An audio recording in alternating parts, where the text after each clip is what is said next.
அப்போஸ்தலனாகிய பவுல் கலாத்தியருக்கு எழுதின நிருபம் 1ஆம் அதிகாரம் வசனம் 1லிருந்து 10 வசனம் முடிய நான் உங்களுக்காக வாசிக்கிறேன். மனுஷராலும் அல்ல, மனுஷர் மூலமாயும் அல்ல, இயேசு கிறிஸ்துவினாலும் அவரை மரித்தோரிலிருந்து எழுப்பின பிதாவாகிய தேவனாலும் அப்போஸ்தலனாய் இருக்கிற பவுலாகிய நானும் என்னுடனே கூட இருக்கிற சகோதரர் எல்லோரும் கலாத்திய நாட்டில் உள்ள சபைகளுக்கு எழுதுகிறதாவது, பிதாவாகிய தேவனாலும் நம்முடைய கர்த்தராகிய இயேசு கிறிஸ்துவினாலும் உங்களுக்கு கிருபையும் சமாதானமும் உண்டாவதாக. அவர் நம்மை இப்பொழுது இருக்கிற பொல்லாத பிரபஞ்சத்தினின்று விடுவிக்கும்படி நம்முடைய பிதாவாகிய தேவனுடைய சித்தத்தின்படியே நம்முடைய பாவங்களுக்காக தம்மை தாமே ஒப்பு கொடுத்தார். அவருக்கு என்றென்றைக்கும் உள்ள சதா காலங்களிலும் மகிமை உண்டாவதாக. அவை உங்களை கிறிஸ்துவின் கிருபையினாலே அழைத்தவரை நீங்கள் இவ்வளவு சீக்கிரமாய் விட்டு வேறொரு சுவிசேஷத்திற்கு திரும்புகிறதை பற்றி நான் ஆச்சரியப்படுகிறேன். வேறொரு சுவிசேஷம் இல்லையே. சிலர் உங்களை கலகப்படுத்தி கிறிஸ்துவினுடைய சுவிசேஷத்தை புரட்ட மனதாய் இருக்கிறார்களே அல்லாமல் வேறல்ல. நாங்கள் உங்களுக்கு பிரசங்கித்த சுவிசேஷத்தை அல்லாமல் நாங்களாவது வானத்திலிருந்து வருகிற ஒரு தூதனாவது வேறொரு சுவிசேஷத்தை உங்களுக்கு பிரசங்கித்தால் அவன் சபிக்கப்பட்டவனாய் இருக்க கடவான். முன் சொன்னது போல மறுபடியும் சொல்லுகிறேன், நீங்கள் ஏற்றுக்கொண்ட சுவிசேஷத்தை அல்லாமல் வேறொரு சுவிசேஷத்தை ஒருவன் உங்களுக்கு பிரசங்கித்தால் அவன் சபிக்கப்பட்டவனாய் இருக்க கடவான். இப்போது நான் மனுஷரையா தேவனையா யாரை நாடி போதிக்கிறேன்? மனுஷரையா பிரியப்படுத்த பார்க்கிறேன்? நான் இன்னும் மனுஷரை பிரியப்படுத்துகிறவனாய் இருந்தால் நான் கிறிஸ்துவின் ஊழியக்காரன் அல்லவே என்பதே ஆமென். நாள்ல கூட இந்த பிரசங்கத்தை கர்த்தர் ஆசீர்வதிக்கும்படி நாம் தேவனை நோக்கி பார்த்து ஜெபிப்போம். பரிசுத்தமுள்ள எங்கள் நல்ல தேவனை, இந்த அருமையான இந்த பிரசங்க நேரத்திற்காக உடைய பார்த்து வருகிறோம். நீர் எங்களுடைய ரட்சிப்புக்காக, எங்களுடைய ஆசீர்வாதத்திற்காக நீர் கொடுத்த 66 ஆகமங்கள்ல ஒரு ஆகமமாகிய கலாத்திய நிருபத்தை நாங்கள் மாலை ஆராதனையில சிந்தித்துக் கொண்டு வருகிறோம். கடந்த சில வாரங்களாக இதனுடைய காரியங்களை, வரலாற்று பின்னணிகளையும், என்னுடைய முன்னுரைகளையும், அது மட்டுமல்ல 3 வாரங்களாக இதிலிருந்து சத்தியங்களை கற்றுக்கொள்ள தேவ அழைப்பு என்கிற தலைப்புல கற்றுக்கொள்ளவும், கர்த்தருடைய கிருபை மட்டுமே என்கிற தலைப்புல உடைய கிருபை எவ்வளவு பெரியது என்று கற்றுக்கொள்ளவும், அது மட்டுமல்ல கடந்த வாரத்துக்கு முந்தின வாரத்துல கூட நாங்கள் இதிலிருந்து கர்த்தருடைய மீட்பின் திட்டம் என்கிற அந்த தலைப்பின் கீழாக நீர் எங்களுடைய ரட்சிப்பிலே எப்படி செயலாற்றி இருக்கிறீர், இந்த மகத்துவமான காரியம் எவ்வளவு பெரியது என்பதையெல்லாம் நாங்கள் அறிந்துணரும்படி எங்களுக்கு இரக்கம் பாராட்டி, இந்த நாள்ல கூட நாங்கள் வாசிக்க கேட்ட பகுதியிலிருந்து நாங்கள் சிந்திக்கிற காரியத்தை எங்களுக்கு ஆசீர்வதிக்கணும். உடைய பரிசுத்த ஆவியின் வல்லமையோடு எங்கள் மத்தியில இடைபடும். உடைய வேத சத்தியங்களை நாங்கள் கேட்டு பலனடைய கீழ்ப்படிய உதவி செய்யும். எங்களுடைய சிந்தையை கெடுக்கிற, உடைய சரீரத்தை பலவீனப்படுத்துகிற எல்லா காரியத்தை எங்களை விட்டு எடுத்து போடும். உடைய சத்தியத்தை கேட்கக்கூடாதபடிக்கு எங்களுடைய பாவம் எந்த விதத்திலும் தடையாயிராதபடி எங்கள் மேல் இரக்கம் பாராட்டி எங்களுக்கு உதவ வேண்டுமாய் நாங்கள் கேட்கிறோம் ஆண்டவரே. தொடர்ந்து மீதியான நேரத்தையும் நீரே ஆசீர்வாதமாக்கி தாழும் ஆண்டவரே. இந்த ஜெபத்தை உங்களுடைய இரட்சகரும் மீட்பருமாகிய இயேசு கிறிஸ்துவின் நல்ல நாமத்தில் கேட்டு ஜெபிக்கிறோம் எங்கள் நல்ல பிதாவே, ஆமென். இந்த கலாத்தியருக்கு எழுதின நிருபத்தை நாம் கடந்த சில வாரங்களாக பார்த்து கொண்டு வருகிறோம். கிட்டத்தட்ட 7 வாரங்கள் நாம் இதை பார்த்து வருகிறோம். இந்த வாரம் கூட 8வது வாரமாக இந்த கலாத்தியருக்கு எழுதின நிருபத்தை நாம் சிந்திக்கும்படியாக தேவன் நமக்கு இந்த நாட்களை கொடுத்திருக்கிறார். அதற்கு நான் கடவுளுக்கு நன்றி செலுத்துறேன். இதுல கடந்த வாரங்கள்ல நம்ம பார்த்தது 4-5 வசனங்களை நாம் பார்த்தோம். கடவுளுடைய மீட்பின் திட்டம் எவ்வளவு முக்கியமாக அவருடைய மீட்பின் திட்டம் இருக்கிறது அப்படிங்கிறத குறித்து நாம் சிந்தித்தோம். அப்படி சிந்தித்து அதிலிருந்து ஒரு 4 காரியங்களை நம்முடைய பயன்பாட்டிற்காக நாம் எடுத்துக்கொண்டோம். முதலாவது, கடவுளின் மீட்பின் திட்டம் ஏன் தேவையாக இருந்தது அப்படிங்கிற ஒரு கேள்வியோடு கூட நாம் கேட்டு அப்பொழுதுள்ள பொல்லாத உலகத்துல நாம் சிக்குண்ட கைதிகளாக, பாவத்தினால பாதிக்கப்பட்ட உலகத்துல நாம் சிக்குண்ட கைதிகளாக இருக்கிறபடினால, உலகத்துல பிறக்கிற ஒவ்வொருவரும் பாவியாக இருக்கிறபடியினால, ஒரு மனிதன் தன்னைத்தானே ரட்சித்துக் கொள்ள முடியாத நிலையில இருக்கிறபடியினாலும், கடவுளுடைய நியாய தீர்ப்பை அவன் சந்திக்க வேண்டியவனாக, தண்டனை சந்திக்க வேண்டியவனாக இருக்கிறபடியினாலும், கடவுளுடைய மீட்பின் திட்டம் தேவையாக இருக்கிறது என்று சொல்லி நாம் பார்க்கலாம். வேறொருவர் நம்மை ரட்சிக்க வேண்டும். அந்த கடவுளுடைய திட்டம் ஏன் தேவை? பாவியாக இருக்கிற இந்த உலக பாவத்துல இருக்கு. ஆகவே அந்த திட்டம் தேவைன்னு பார்த்தோம். இரண்டாவதாக, கடவுளின் மீட்பின் திட்டம் எப்படி நிறைவேற்றப்பட்டது என்று சொல்லி கேள்வியோடு கூட சில காரியங்களை நம்முடைய நடைமுறை பயன்பாட்டுக்காக எடுத்து, கிறிஸ்து அதை நிறைவேற்றுவதற்காக தம்மை தாமே ஒப்பு கொடுத்தார் என்று சொல்லி நாம் பார்த்தோம். அது பாவ கரையற்ற பூர்ணராய் இந்த உலகத்துல வாழ அவர் தம்மை தாமே ஒப்பு கொடுத்தார் என்று சொல்லியும், நாம் வாழ வேண்டிய வாழ்க்கை, நாம் வாழ தவறின வாழ்க்கை அவர் நம்முடைய சார்பில் வாழவும், கடவுளின் தயவை சம்பாதித்த ஒரே மனிதனாக இருக்க அவர் தம்மை தாமே ஒப்பு கொடுத்தார் என்று சொல்லியும், நம்முடைய மக்களின் பாவத்தை நீக்கும்படி பூரண பலியாக மறிக்க அவர் தம்மை தாமே நமக்கான தண்டனை அவர் ஏற்க ஒப்பு கொடுத்தார் என்று சொல்லியும், மரித்தோரிடமிருந்து எழுப்பப்பட்டு இப்பொழுது மக்களுக்கென பரிந்து வேண்டுதல் செய்ய அவர் தம்மைத்தாமே ஒப்பு கொடுத்தார் என்று சொல்லியும் நாம் பார்க்கிறோம். அடுத்து மூன்றாவதாக நம்ம பார்த்தோம், கடவுளின் மீட்பின் திட்டத்துடைய ஆரம்பம், அது எங்க ஆரம்பித்தது, அது எங்க உற்பத்தியானது என்று சொல்லி பார்க்கிற பொழுது, அது கடவுளிடத்துலதான் உற்பத்தி ஆச்சு என்று சொல்லி நாம் பார்க்கிறோம். அது கடவுள் தான் அந்த மீட்பின் திட்டத்தினுடைய ஆரம்பமாக இருக்கிறார் என்று சொல்லி நாம் பார்த்தோம். உலக தோற்றத்துக்கு முன்பதாகவே கடவுள் அந்த திட்டத்தை தீட்டி இருக்கிறார் நம்முடையவர்களுக்காக என்று சொல்லி வேதம் சொல்லுகிறத நம்ம செய்யணும். நான்காவதாக, கடவுளின் மீட்பின் திட்டத்தினுடைய விளைவு, அந்த மீட்பின் திட்டத்தின் மூலமாக என்ன நடக்கிறது என்று சொல்லி பார்க்கும் பொழுது, அவருக்கு மீட்கப்பட்டவர்கள் செலுத்தி ஓயாத துதியும் என்றென்றைக்கும் உள்ள புகழ்ச்சியும் உண்டாகிறது என்று சொல்லி நாம் பார்க்கிறோம். ஆகவே மீட்கப்பட்ட தேவ பிள்ளைகள் நம்முடைய வாழ்க்கையில ஒவ்வொரு நாளும் சிந்திக்க வேண்டிய விஷயம், நமக்காக ஆண்டவர் நம்முடைய திருவுளத்துல சித்தம் வைத்திருந்து அதற்காக தம்முடைய சொந்த குமாரன் என்றும் பாராமல் அவரை நமக்காக இந்த உலகத்துல அனுப்பி கொடுத்து, நாம் அடைய வேண்டிய தண்டனை அவர் மேல் சுமத்தி, அவர் கொல்ல கொடுத்து வீர்த்த செய்து, அவருடைய நீதியின் மூலமாக நம்மளை நீதிமானாக்கி பரிசுத்தவான்களாக்கி தேவ பிள்ளைகள் என்கிற அங்கீகாரத்தை கொடுத்து நம்மை வைத்திருக்கிறார். எல்லளவும் தகுதியற்ற, எல்லளவும் ஒரு பிரயோஜனமும் இல்லாத நம்மை அவருடைய சுத்த கிருபையினாலே மீட்டு ரட்சித்து அவருடைய பிள்ளைகளாக வைத்திருக்கிறார் என்று சொல்லி நாம் பார்க்கிறோம்.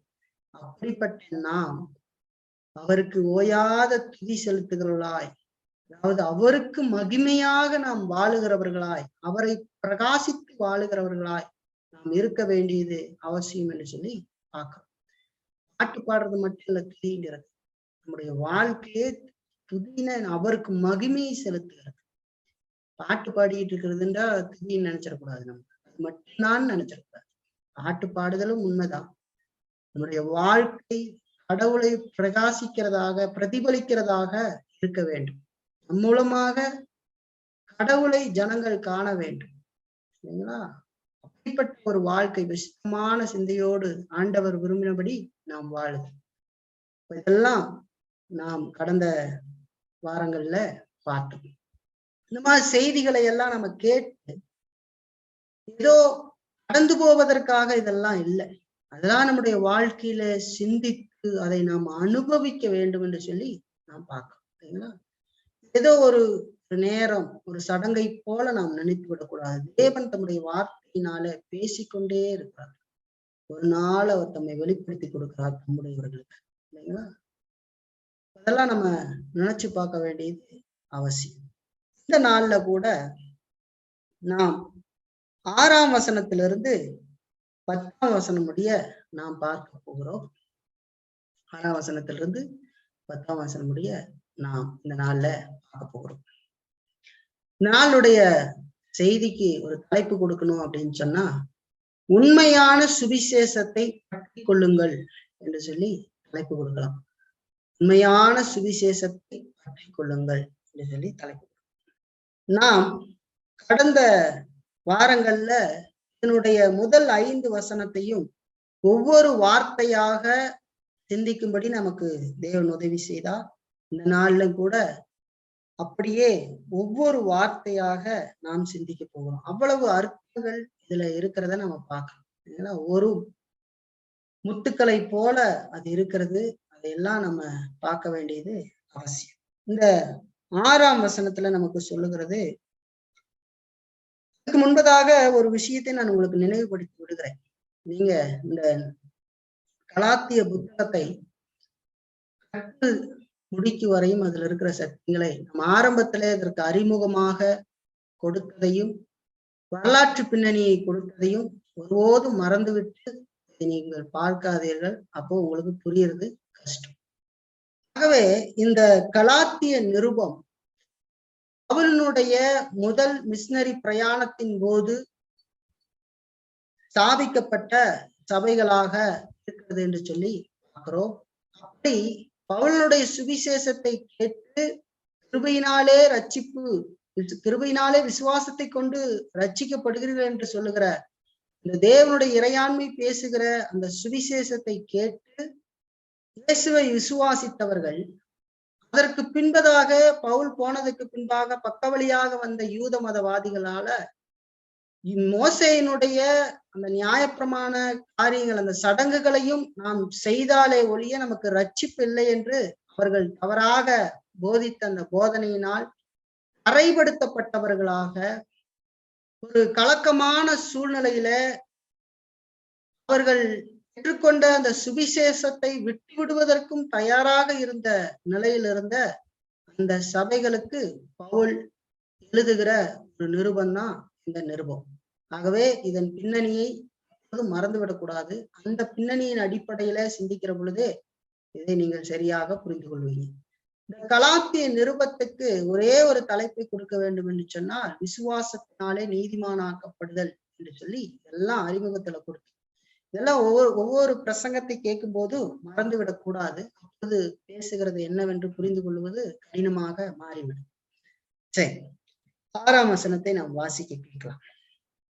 உங்களை கிறிஸ்துவின் கிருபையினாலே அழைத்தவரை நீங்கள் இவ்வளவு சீக்கிரமாய் விட்டு வேறொரு சுவிசேஷத்திற்கு திரும்புகிறதை பற்றி நான் ஆச்சரியப்படுகிறேன் என்று சொல்லி பவுல் சொல்றார். இங்க ஒரு வார்த்தை சொல்லப்படுகிறது, கிறிஸ்துவின் கிருபையினாலே என்று சொல்லி சொல்றத நம்ம பார்க்கணும். கிறிஸ்துவின் கிருபையினாலே என்று சொல்லி சொல்லப்படுகிறது. அவர்கள் கலாத்திய நாட்டு அந்த சபை அந்த கலாத்திய நாட்டு சபை மக்கள் விசுவாசிகள் ஆகும்படி அழைப்பு பெற்றதின் காரணம் தெய்வீக கிருபையே அப்படிங்கிறத காட்டுவதற்கு பதில் விதமான ஒரு சொல்லை இந்த வார்த்தையை பவுல் இங்க எழுதுகிறதான் நம்ம பார்க்கணும். உங்களை விசுவாசிகள் ஆகும்படி நீங்க அழைப்பு பெற்றதனுடைய காரணம் தெய்வீக கிருபை, தேவ கிருபையினாலதான் நீங்க அழைக்கப்பட்டிருக்கிறீர்கள் அப்படிங்கிற வார்த்தையை சொல்றதுக்கு பதில் இன்னொரு வார்த்தையை பயன்படுத்தப்பட்ட வார்த்தை தான் கிறிஸ்துவின் கிருபையினாலே என்று சொல்லி அவர் இங்க பவுல் சொல்றத பார்க்கிறோம். அதாவது கலாத்திய நாட்டு விசுவாசிகள் செய்த ஏதோ ஒரு செயல் கடவுளை பிரியப்படுத்தினதுனால அவர் அவர்களை அழைக்கவில்லை என்று சொல்லியும், அவருடைய அன்பிற்கு அவர்கள் எந்த தகுதியுடையவர்களா இல்லாதிருந்தும் கடவுள் அவர்களில் அன்பு கூற தீர்மானித்ததினாலேயே அவர்கள் அழைக்கப்பட்டிருந்தார்கள் என்பதையும் இது காட்டுகிறதாக இருக்கிறது. கிறிஸ்துவின் கிருபையினாலே என்று சொல்லுகிற பொழுது கலாத்திய நாட்டு விசுவாசிங்க அங்க செய்த ஏதோ ஒரு நன்மையினால, அவங்க செய்த செயல்களினால கடவுளுடைய பிரியத்தை அவர்கள் அடைந்து விடவில்லை. சரிங்களா? கலாத்திய நாட்டு விசுவாசிகள் செய்த ஏதோ ஒரு செயல் கடவுளை பிரியப்படுத்தினதுனால தேவன் அவர்களை அழைக்கவில்லை என்று சொல்லியும், அவருடைய அன்பிற்கு அவர்கள் எந்த தகுதியும் உடையவர்களா இல்லாதிருந்தும், அவர் அன்பு செலுத்துவதற்கு எந்த தகுதியும் அவர்களிடம் இல்லை இல்லாதிருந்தும், கடவுள் அவர்களில் அன்பு கூற தீர்மானித்ததினால் அவர்கள் அழைக்கப்பட்டிருந்தார்கள் என்பதை காட்டுகிறது. ஏதோ ஒரு தகுதியின் அடிப்படையில, அவர்கள் செய்த செயலின் அடிப்படையில, அவர்களிடத்தில் அன்பு கூறுவதற்கு ஏதோ ஒரு காரணம் இருந்ததின் நிமித்தமாக கடவுள் அவர்களை அழைக்கவில்லை. அவருடைய தீர்மானத்தின்படி, அவர் அன்பு கூற வேண்டும் என்று தீர்மானித்ததினாலேயே அழைக்கப்பட்டிருந்தார்கள் என்பதைத்தான் இந்த வார்த்தை காட்டுகிறது. இது கடவுளினுடைய தெய்வீக கிருபை நம்மை ரட்சிக்க போதாது என்ற யூத போதனைக்கு முரணான ஒரு செய்தியாக பவுல் இங்கே சொல்லுகிறதை நாம் பார்க்கிறோம். யூத போதனையாளர்கள் என்ன செய்தார்கள்? பக்கவழியாய் வந்தவர்கள், அது போதாது, விருத்த சேதனம் செய்ய வேண்டும், 8ஆம் நாள்ல விருத்த சேதனம் செய்கிற அந்த காரியத்தையும், விருத்த சேதனம் ஒருவன் செய்ய வேண்டியது அந்த காரியத்தை சொல்லி, சடங்குகளை சொல்லியும், இன்னும் பல சடங்குகளையும் கிறிஸ்துவன் நிறைவேற்ற வேண்டியது அவசியம் என்று சொல்லி அவர்கள் போதித்தார். அப்படிப்பட்ட அந்த தவறான போதனைக்கு முரணாக பவுல் இந்த செய்தியை கொடுக்கிறத பாக்குறோம் கலாத்திய சபைக்கு. கிறிஸ்துவின் கிருபையினாலே, சுத்த கிருபை, தெய்வீக கிருபை, அதுல எந்த கலப்படத்தையும் கொண்டாந்து சேர்த்த முடியாது இல்லைங்களா? அப்ப விசுவாசிகள் கடவுளுடைய கிருபையினாலேயே மீட்கப்படுகிறார்கள் என்று சொல்லி வேதம் நமக்கு ரொம்ப தெளிவாக சொல்லுகிறத பார்க்கிறோம் இல்லைங்களா? பாருங்க, எபேசியர் 2:8 நம்ம பார்க்கிற பொழுது, கிருபையினாலே விசுவாசத்தை கொண்டு ரட்சிக்கப்பட்டீர்கள், இது உங்களால் உண்டானது அல்ல, இது தேவனுடைய ஈவு என்று சொல்லுகிறத பார்க்கிறோம். இது தேவனுடைய ஈவு. கிருபையினாலே விசுவாசத்தை கொண்டு ரட்சிக்கப்பட்டீர்கள் என்று சொல்லி சொல்லுகிறத பார்க்கணும். இந்த இலவசமான சுத்த கிருபையினோடு எதையாவது கூட்டி சேர்க்கிற போதனை சுவிசேஷத்துக்கு மாறான ஒரு சுவிசேஷமாக இருக்கிறது என்று சொல்லி பார்க்கிறோம். இலவசமான ஆண்டவருடைய அந்த தெய்வீகமான அந்த கிருபையோடு, இந்த சுத்த கிருபையோடு எதையாவது, அதாவது சடங்குகளோ உபவாசமோ வேற எந்த சுயக்கிரியோ சேர்க்கிற போதனை சுவிசேஷத்துக்கு மாறான, அதாவது நற்செய்திக்கு மாறான ஒரு செய்தியாக இருக்கிறது என்று சொல்லி நாம் பார்க்கிறோம். கிருபைக்கு மாறா ஏதாவது ஒன்றை செய்தா ரட்சிப்பு உண்டாகும்னு சொன்னா அது எல்லாமே இந்த நற்செய்தியை கெடுக்கிறதான ஒரு செய்தியாகவே இருக்குமே ஒழிய அது நற்செய்தி அல்ல. நற்செய்தி என்பது உங்களுக்கு இலவசமாக கொடுக்கப்படுகிறது, ஆண்டவருடைய இரக்கம் அப்படிங்கிறதா நற்செய்தி. நீங்க கிருபையினால, அவர் செய்து முடித்த காரியத்தினாலே நீங்கள் ரட்சிப்படைகிறீர்கள், அதை விசுவாசிக்கிற பொழுது ரட்சிப்படைகிறீர்கள் தான் நற்செய்தி. அதுதான் நற்செய்தி. அடுத்து இதுல நம்ம பார்க்கிறோம் 6ஆம் வசனத்துல, உங்களை கிறிஸ்துவின் கிருபையினாலே அழைத்தவரை என்று சொல்லி சொல்றத பார்க்கிறோம். உங்களை அழைத்தவர், வார்த்தை பார்க்கறீங்களா? உங்களை அழைத்தவர் அப்படின்னு சொல்ற வார்த்தையை பார்க்கறது. உங்களை அழைத்தவர், இந்த அழைத்த அப்படிங்கிற இங்க தமிழ்ல மொழிபெயர்க்கப்பட்டிருக்கிற அந்த வார்த்தை எதை காட்டுதுன்னா, கிரேக்க நாட்டு வழக்கு மன்றத்துல ஒரு ஆளை அழைப்பிக்க தினசரி வாழ்க்கையில பயன்படுத்தப்பட்ட அழைப்பானையை குறித்த ஒரு வார்த்தையாகும். அதனுடைய பொருள் என்ன? ஒருவனை குறிப்பிட்ட நோக்கத்திற்காக அழைத்தல் என்று சொல்லி அழைத்த, ஒரு குறிப்பிட்ட நோக்கத்துக்காக ஒரு மனிதனை அழைத்தல் என்று சொல்லி, அதுதான் உங்களை அழைப்பர் அப்படின்னு சொல்லி பார்க்க. விசுவாசிகள் ஆவதற்கென்று கடவுளின் தனிச்சிறப்பான அழைப்பை பெற்ற மக்களாக இருக்கிறார்கள் என்று சொல்லி பார்க்கிறோம். பிதாவினாலே முன்குறிக்கப்பட்டவர்கள் அழைக்கப்பட்டிருக்கிறார்கள், தெரிந்து கொள்ளப்பட்ட மக்கள் அழைக்கப்படுகிறார்கள் சொல்லி பார்க்கிறோம். பாருங்க, ஒரு வசனத்தை வாசிக்கலாம். ரோமர் 9ஆம் அதிகாரம் 23, 24 வசனங்கள் பாருங்க. மகிமைக்காக எத்தனமாக்கின கிருபா பாத்திரங்கள் மேல் நம்முடைய மகிமையின் ஐஸ்வர்யத்தை தெரியப்படுத்தவும் சித்தமாய் அழிவுக்கு எத்தனமாக்கப்பட்ட கோபாக்கினி பாத்திரங்கள் மேல் மிகவும் நீடிய சாந்தத்தோடு பொறுமையாய் இருந்தாரானால் உனக்கென்ன? அவர் யூதரிலிருந்து மாத்திரமல்ல புறஜாதிகளிலிருந்தும் நம்மை அழைத்திருக்கிறாரே என்று சொல்லி அவருடைய அழைப்பை குறித்து நமக்கு சொல்றத பார்க்கிறோம். மேல நீங்க முன்னாடி போய் பார்த்தீங்கன்னா பல விஷயங்களை பேசிக்கொண்டே வருவார் பவுல். அவருடைய இறையாண்மையின்படி அவர் அழைக்கிறார் என்று சொல்லி அதை நமக்கு காட்டுறத பார்க்க முடியும்.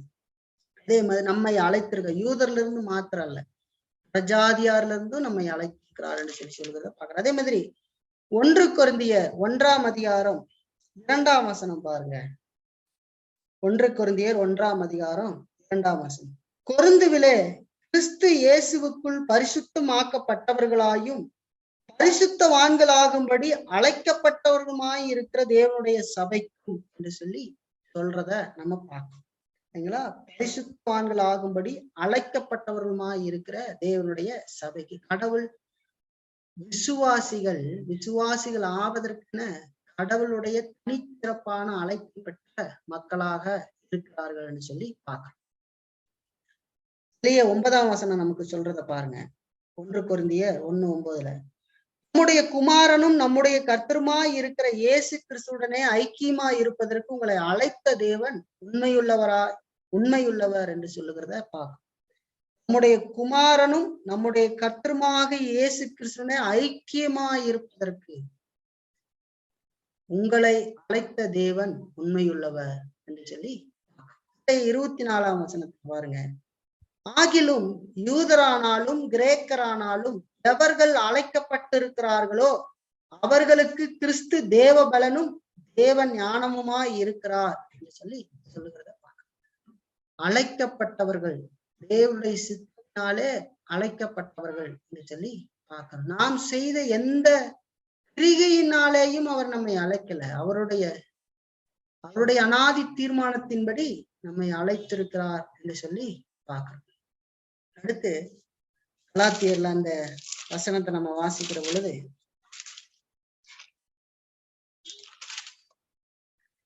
6ஆம் வசனத்துல பாருங்க. உங்களை கிறிஸ்துவின் கிருபையினாலே அழைத்தவரை நீங்கள் இவ்வளவு சீக்கிரமாய் விட்டு என்று சொல்லி வருகிற வார்த்தை. நீங்கள் இவ்வளவு சீக்கிரமாய் விட்டு அப்படின்றது, இவ்வளவு சீக்கிரம் அப்படிங்கிறது அவசரமா அல்லது சரியாக சிந்தனை செய்யாமல் என்று சொல்லி அர்த்தம். எந்த ஒரு சிந்தனையும் இல்லை. உடனடியாய் ஒரு போதனை வந்தவுடனேயே அவர்கள் கலக்கம் அடைந்து அந்த கிருபையினாலே அழைத்தவரை விட்டுவிடுவதற்கு மனதாய் இருந்தார்கள் என்று சொல்லி பார்க்கிறோம். அவசரம். வசனத்தை கூட வாசிக்கலாம். 1-2 தெசலோனிக்கேயர் 2ஆம் அதிகாரம் 2ஆம் வசனம் பாருங்க.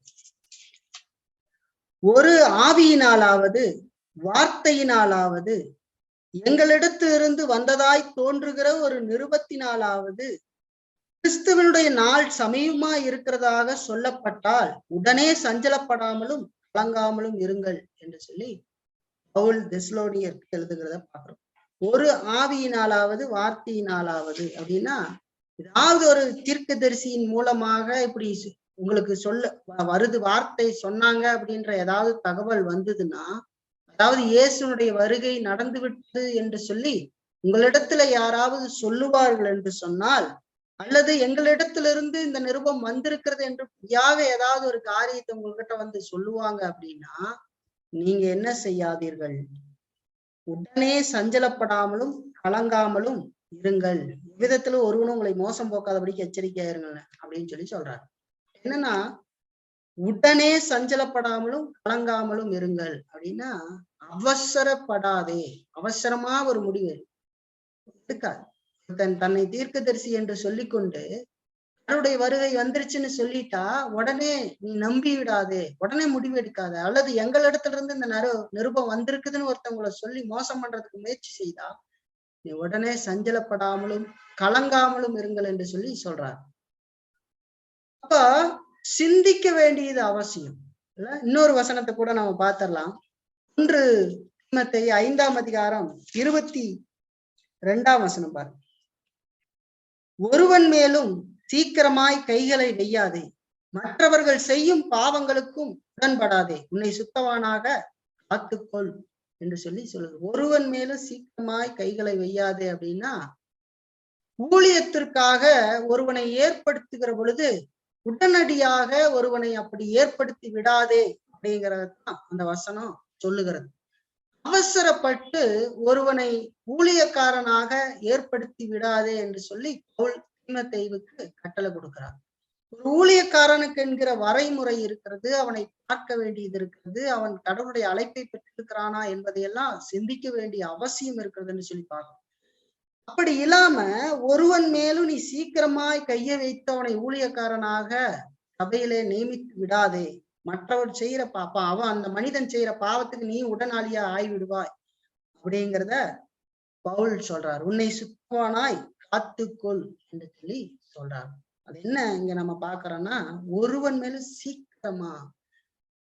இந்த இதுல பவுல் சொல்றாரு, இதெல்லாம் நம்ம ஏன் பார்த்துட்டு வரோம்னா, இந்த வசனத்தோடு நீங்க பொருத்தி பாக்குறதுக்காக இதை நான் உங்களுக்கு சொல்லிட்டு வரேன். நீங்கள் கிறிஸ்துவின் கிருபையின் உங்களை கிறிஸ்துவின் கிருபையினாலே அழைத்தவரை நீங்கள் இவ்வளவு சீக்கிரமா விட்டு என்று சொல்லுகிற பொழுது, அவர்கள் சீக்கிரம் அவசரமா சரியா சிந்தனை செய்யாம இந்த பக்க வழியாய் வந்த போதனையினால கலாத்திய நாட்டு மக்கள் கலங்கப்படைந்திருந்தார்கள் என்று சொல்லி பார்க்கிறோம். பவுல் ரொம்ப எச்சரிக்கிறார். தொடர்ந்து தெசலோனிக்கே சபைக்கு சொல்லும் போது சொல்றார், ரொம்ப கலங்காத, மாதிரி ஒண்ணு நடந்ததுன்னா கலங்காத சீக்கிரம் அப்படின்னு சொல்லி ஒரு விஷயத்த சொல்லி சொல்றத பாக்குறோம்.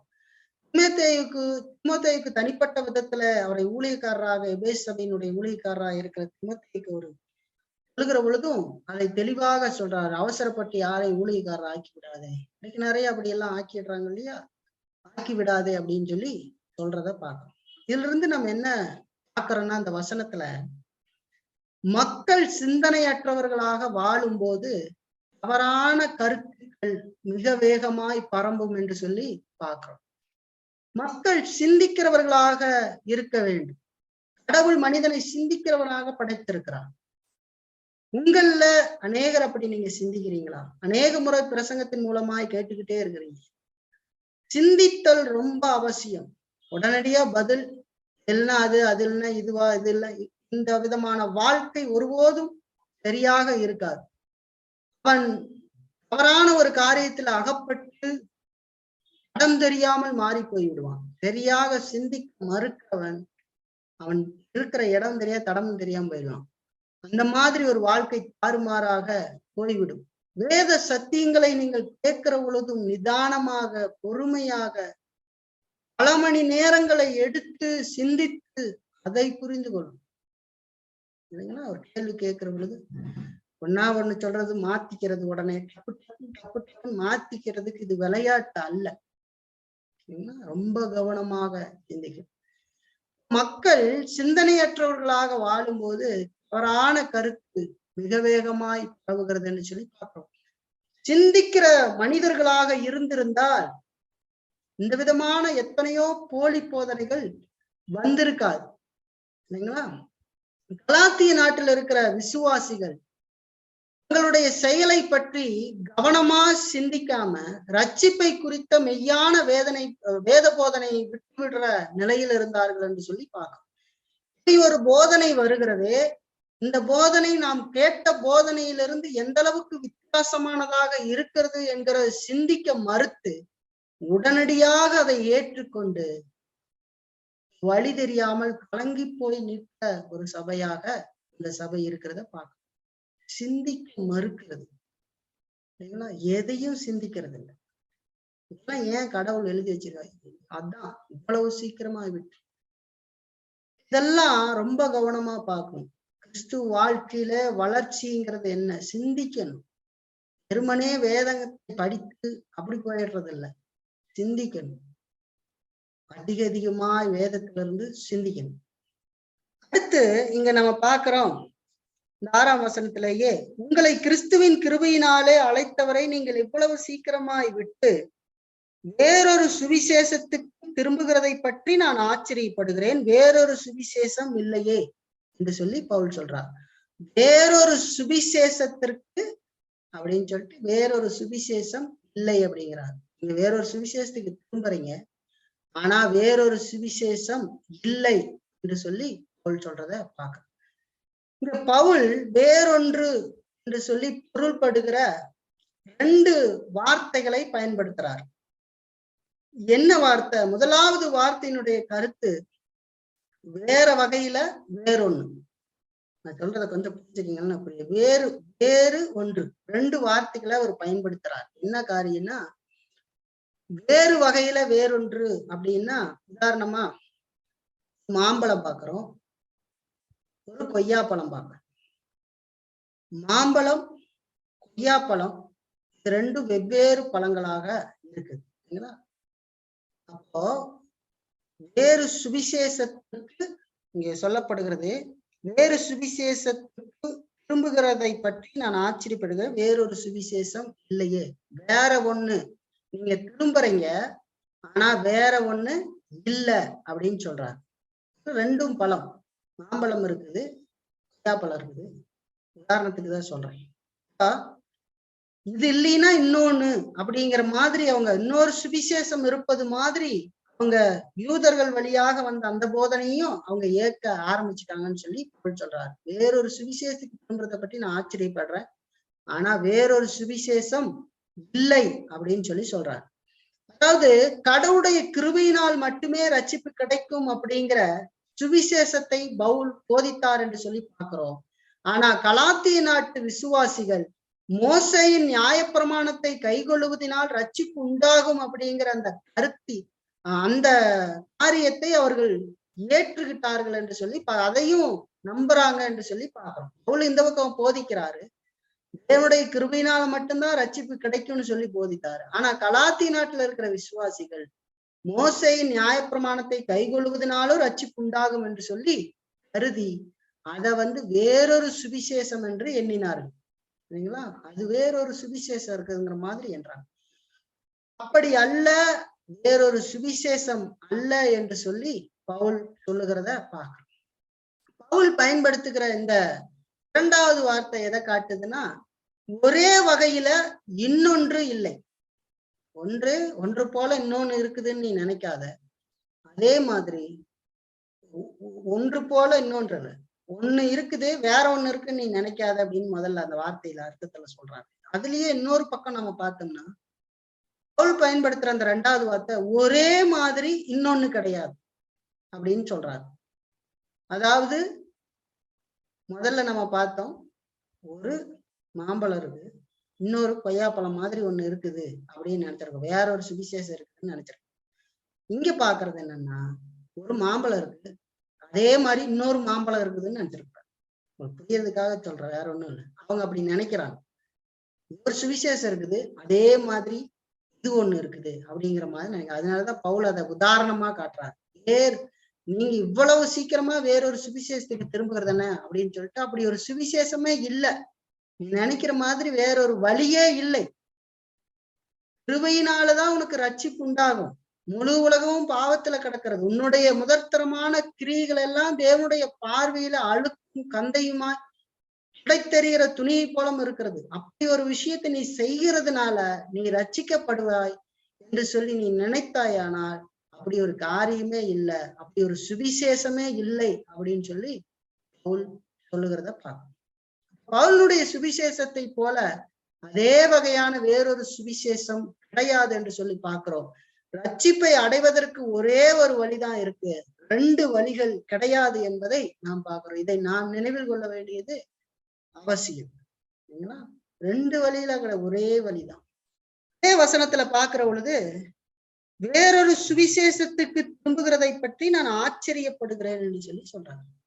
பவுல் சொல்றாரு, நான் ஆச்சரியப்படுறேன், எனக்கு ஆச்சரியமா இருக்குது அப்படின்னு சொல்றாரு. என்ன ஆச்சரியமா இருக்குது?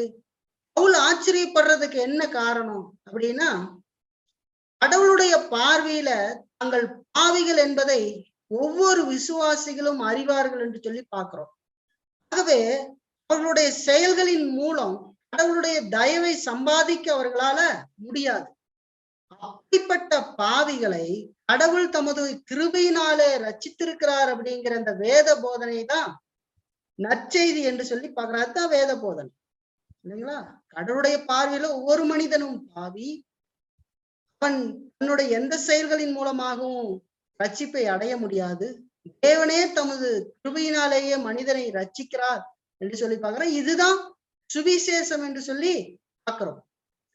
அப்போ கிருபையினாலே ரட்சிப்பு என்ற இந்த நற்செய்தியை விசுவாசிகளான கலாத்தியர் விட்டுவிட்டு மோசேயின் சட்டங்களை கைகொள்வதனால தங்களுக்கு ரட்சிப்பை சம்பாதிக்க முயற்சிக்கிறது பவுலுக்கு ஆச்சரியமாக இருந்தது என்று சொல்லி பவுல் நான் ஆச்சரியப்படுகிறேன் என்று சொல்றது எதை காட்டுது அப்படின்னா, இந்த உலகத்துல பிறந்த ஒவ்வொரு பாவிகளும், உலகத்துல பிறக்கிற ஒவ்வொருவரும் கடவுளுடைய பார்வையில பாவிகளாக இருக்கிறார்கள் என்று சொல்லியும், அவங்களுடைய எந்த செயல்களினாலும் கடவுளுடைய தயவை சம்பாதிக்க அவர்களால முடியாது என்று சொல்லியும், அப்படிப்பட்ட பாவிகளை கடவுள் தம்முடைய கிருபையினாலே ரட்சிக்கிறார் என்பதுதான் வேதாகமத்தினுடைய சுவிசேஷமாக இருக்கிறது. அதுதான் சுவிசேஷம்.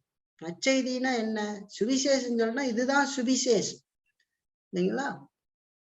அப்போ கிருபையினாலே ரட்சிப்பு அப்படிங்கிற இந்த சுவிசேஷத்தை விசுவாசிகளான இந்த கலாத்தியர் விட்டுவிட்டு மோசேயின் சட்டங்களை கைகொள்ளுகிறதுனால தங்களுக்கு ரட்சிப்பை சம்பாதிக்க முயற்சிப்பது, அதாவது பாவிகளான அவங்களுடைய எந்த செயலுமே ஆண்டவரை பிரியப்படுத்தாது. அவங்க முயற்சிக்கிறது, அப்படி முயற்சிக்கிறது எவ்வளவு பெரிய ஆச்சரியமானது என்று சொல்லி பவுல் சொல்றார். இது எவ்வளவு பெரிய ஆச்சரியமா இருக்குது அப்படிங்கிறார். அதாவது ஒன்றத்துக்குமே முடியாத ஒரு மனிதனுக்கு கடவுள் இலவசமாக ரட்சிப்பை கொடுக்கிறேன் என்று சொல்லுகிறார். கிருபையினாலே, விசுவாசத்தின் மூலமாக, இல்லையா? அவருடைய கிருபையினாலே அவன் ஆண்டவருடைய கிருபையினாலே அவனுக்கு ரட்சிப்பு கிடைக்கிறது என்கிற அந்த நற்செய்தி விட்டுட்டு, இலவசமா கிடைக்குதுன்னு சொல்றதை விட்டுட்டு, என் சுயமுயற்சியில நான் சம்பாதிக்கிறேன் அப்படின்னு சொல்றது எவ்வளவு வேடிக்கையாய் ஆச்சரியமாய் இருக்கிறதுன்னு சொல்லி பவுல் சொல்றார். இல்லைங்களா? நானே சம்பாதிச்சுக்குவேன்றது எவ்வளவு வேடிக்கையா இருக்கிறதுன்னு சொல்லி சொல்றார். அப்ப கடவுளை பார்த்து இரக்கத்தையும் கிருபையையும் கெஞ்சி கேட்பதற்கு பதிலாக இன்னைக்கு மக்கள் என்ன செய்கிறார்கள்? தங்களுடைய பயனற்ற முயற்சிகள்னாலே தங்களை ரட்சித்துக் கொள்ள முயலுகிறது. இன்றைக்கும் நாம் பார்க்கிற பொழுது ஆச்சரியமான ஒரு விஷயமாகவே இருக்கிறது. தாகமா இருக்கிறவர்களே, நீங்கள் யாவரும் என்னிடத்துல வந்து வாங்கி கொள்ளுங்கள், ஜீவ தண்ணீரை வாங்கி பருகுங்கன்னு சொல்ல, இலவசமாய் பெற்றுக்கொள்ளுங்கள்னு ஆண்டவர் சொல்றார். வருத்தப்பட்டு பாரம் சுமக்கிறவர்களே, நீங்கள் எல்லாரும் என்னிடத்தில் வாருங்க, நான் உங்களுக்கு இளைப்பாறுதல் தருகிறேன் என்று சொல்லி சொல்றாங்க. இவர்கள் என்ன செய்யறார்கள்? இன்றைய காலகட்டத்திலையும் கடவுளுடைய இரக்கத்திற்காக, கிருபைக்காக கெஞ்சுவதற்கு பதிலாக, நான் வேலை செய்யறேன், நீங்க எனக்கு ரட்சிப்பை கொடுங்கிற மாதிரி, சம்பளம் கொடுங்கிற மாதிரி, அது எவ்வளவு வேடிக்கையா இருக்குது பாருங்க, இல்லையா? நான் இந்த காரியத்தை செய்யறேன், நீங்க எனக்கு ரட்சிப்பை கொடுங்க அப்படிங்கிற மாதிரி நினைக்கிறது எவ்வளவு ஒரு வேடிக்கையா ஆச்சரியமாக இருக்கிறதுன்னு சொல்லி பாருங்க. அடுத்து இதுல நம்ம பார்க்கிறோம், தொடர்ந்து 7ஆம் வசனத்தில் கூட நம்ம அப்படியே பார்க்கலாம் பாருங்க. அப்படியே பார்க்கும்போது 6-7 வாசிக்கிறேன். உங்களை கிறிஸ்துவின் கிருபையினாலே அழைத்தவரை நீங்கள் இவ்வளவு சீக்கிரமாய் விட்டு வேறொரு சுவிசேஷத்துக்கு திரும்புகிறதை பற்றி நான் ஆச்சரியப்படுகிறேன். வேறொரு சுவிசேஷம் இல்லையே. சிலர் உங்களை கலகப்படுத்தி கிறிஸ்துவனுடைய சுவிசேஷத்தை புரட்ட மனதாய் இருக்கிறார்களே அல்லாமல் வேறல்ல. சிலர் உங்களை கலகப்படுத்தி என்று சொல்லுகிற வார்த்தையை நாம் கவனிக்க வேண்டியது அவசியம். பவுல் சொல்றாரு பாருங்க, 5ஆம் அதிகாரத்துல, கலாத்தியர்லயே 5:10 வசனம் பாருங்க. 5ஆம் அதிகாரம் 10 வசனம். நீங்கள் வேறு விதமாய் சிந்திக்க மாட்டீர்கள் என்று நான் கர்த்தருக்குள் உங்களை குறித்து நம்பிக்கையா இருக்கிறேன்.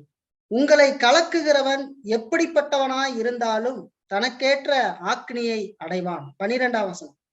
உங்களை கலக்குகிறவர்கள் தருப்புண்டு போனால் நலமாய் இருக்கும் என்று சொல்லி பவுல் சொல்றத பார்க்கணும். உங்களை சிலர் கலகப்படுத்தி என்று சொல்லி சொல்றார். இப்ப இந்த வார்த்தை மன அமைதியை கெடுக்கிற அந்த மனநிலையை காட்டுகிறதான ஒரு வார்த்தை.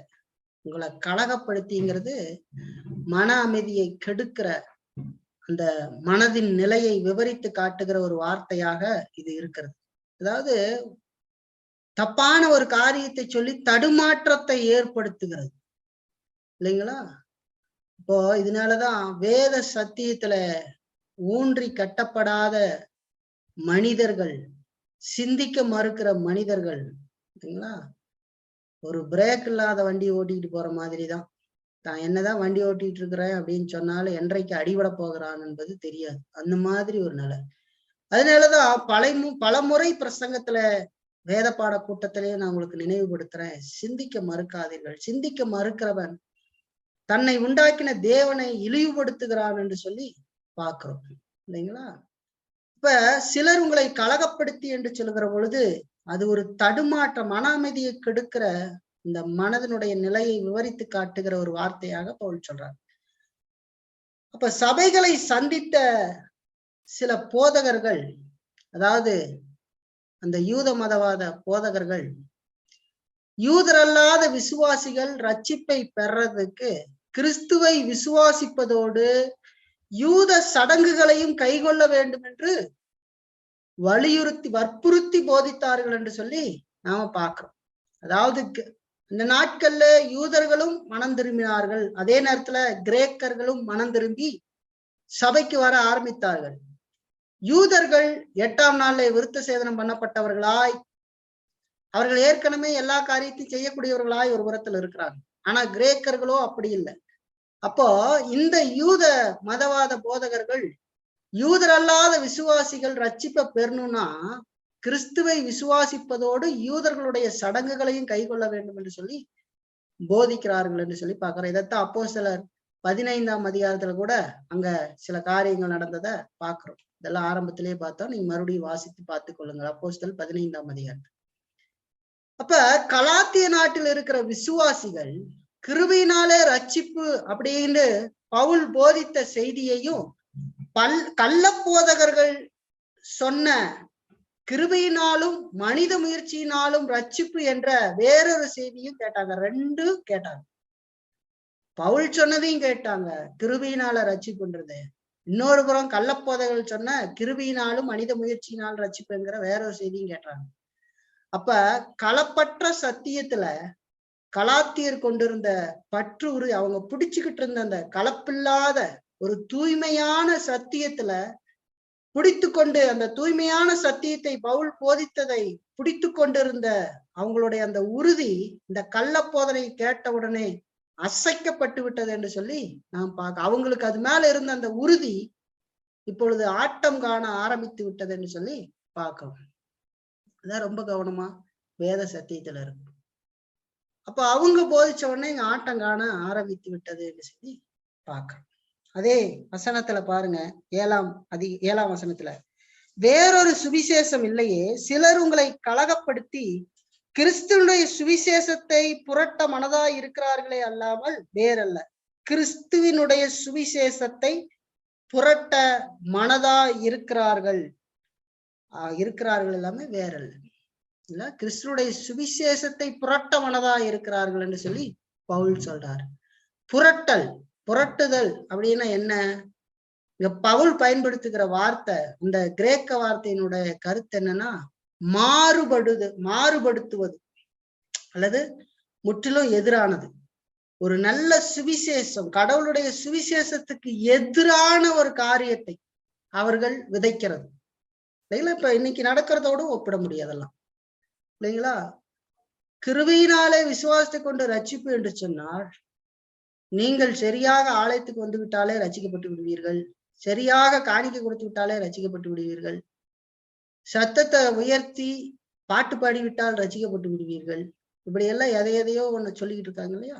அது மாதிரி இப்ப கலாத்திய நாட்டில் இருக்கிற விசுவாசிகள் ரட்சிப்பு முழுவதுமாக கடவுளுடைய செயல் அப்படிங்கிற சுவிசேஷத்தை விட்டுட்டு சடங்குகளை கைக்கொள்ள வேண்டும் என்கிற வேறொரு சுவிசேஷத்துக்கு போய்கொண்டிருந்தார்கள் என்று சொல்லி பார்க்கிறோம்.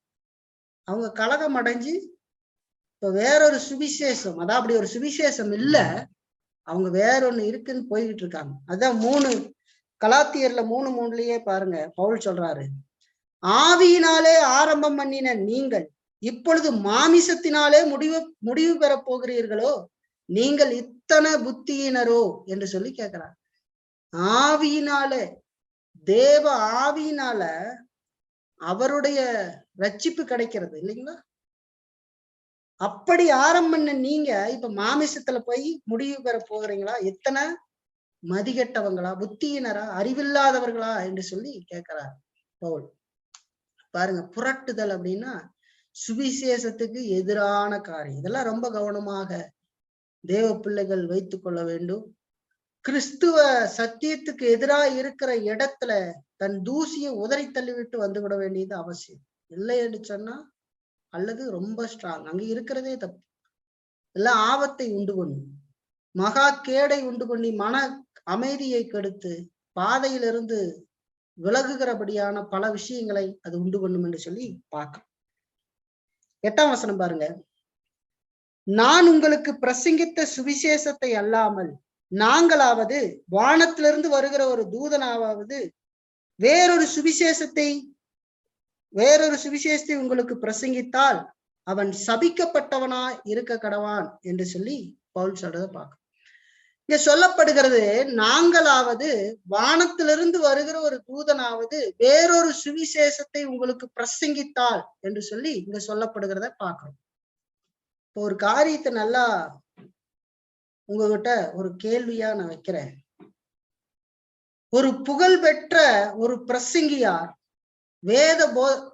வேத போதனைக்கு முரண்பானத போதிச்சா நீங்க செவி சாய்க்கிறதற்கு மறுப்பீர்களா அப்படிங்கிற ஒரு கேள்வி உங்களுக்கு முன்னாடி இருக்கு. ஒரு புகழ்பெற்ற ஒரு ஊழியக்காரன் பேசுகிறான் என்பதற்காக அந்த மனிதன் பேசுவதெல்லாம் வேத சத்தியம் என்பதை முதலாவது ஏற்கிறதற்கும் அதை நம்புவதற்கும் உடன்படக்கூடாது அப்படிங்கிறத அழுத்தமா சொல்றேன். ஒரு மனிதன் எவ்வளவு பெரிய மனிதனாக வேண்டாலும் இருக்கலாம், அந்த உலகத்தின் பார்வையில் இருக்கலாம், பல கோடி பேர் ஒரு மனிதனை பின்பற்றலாம்.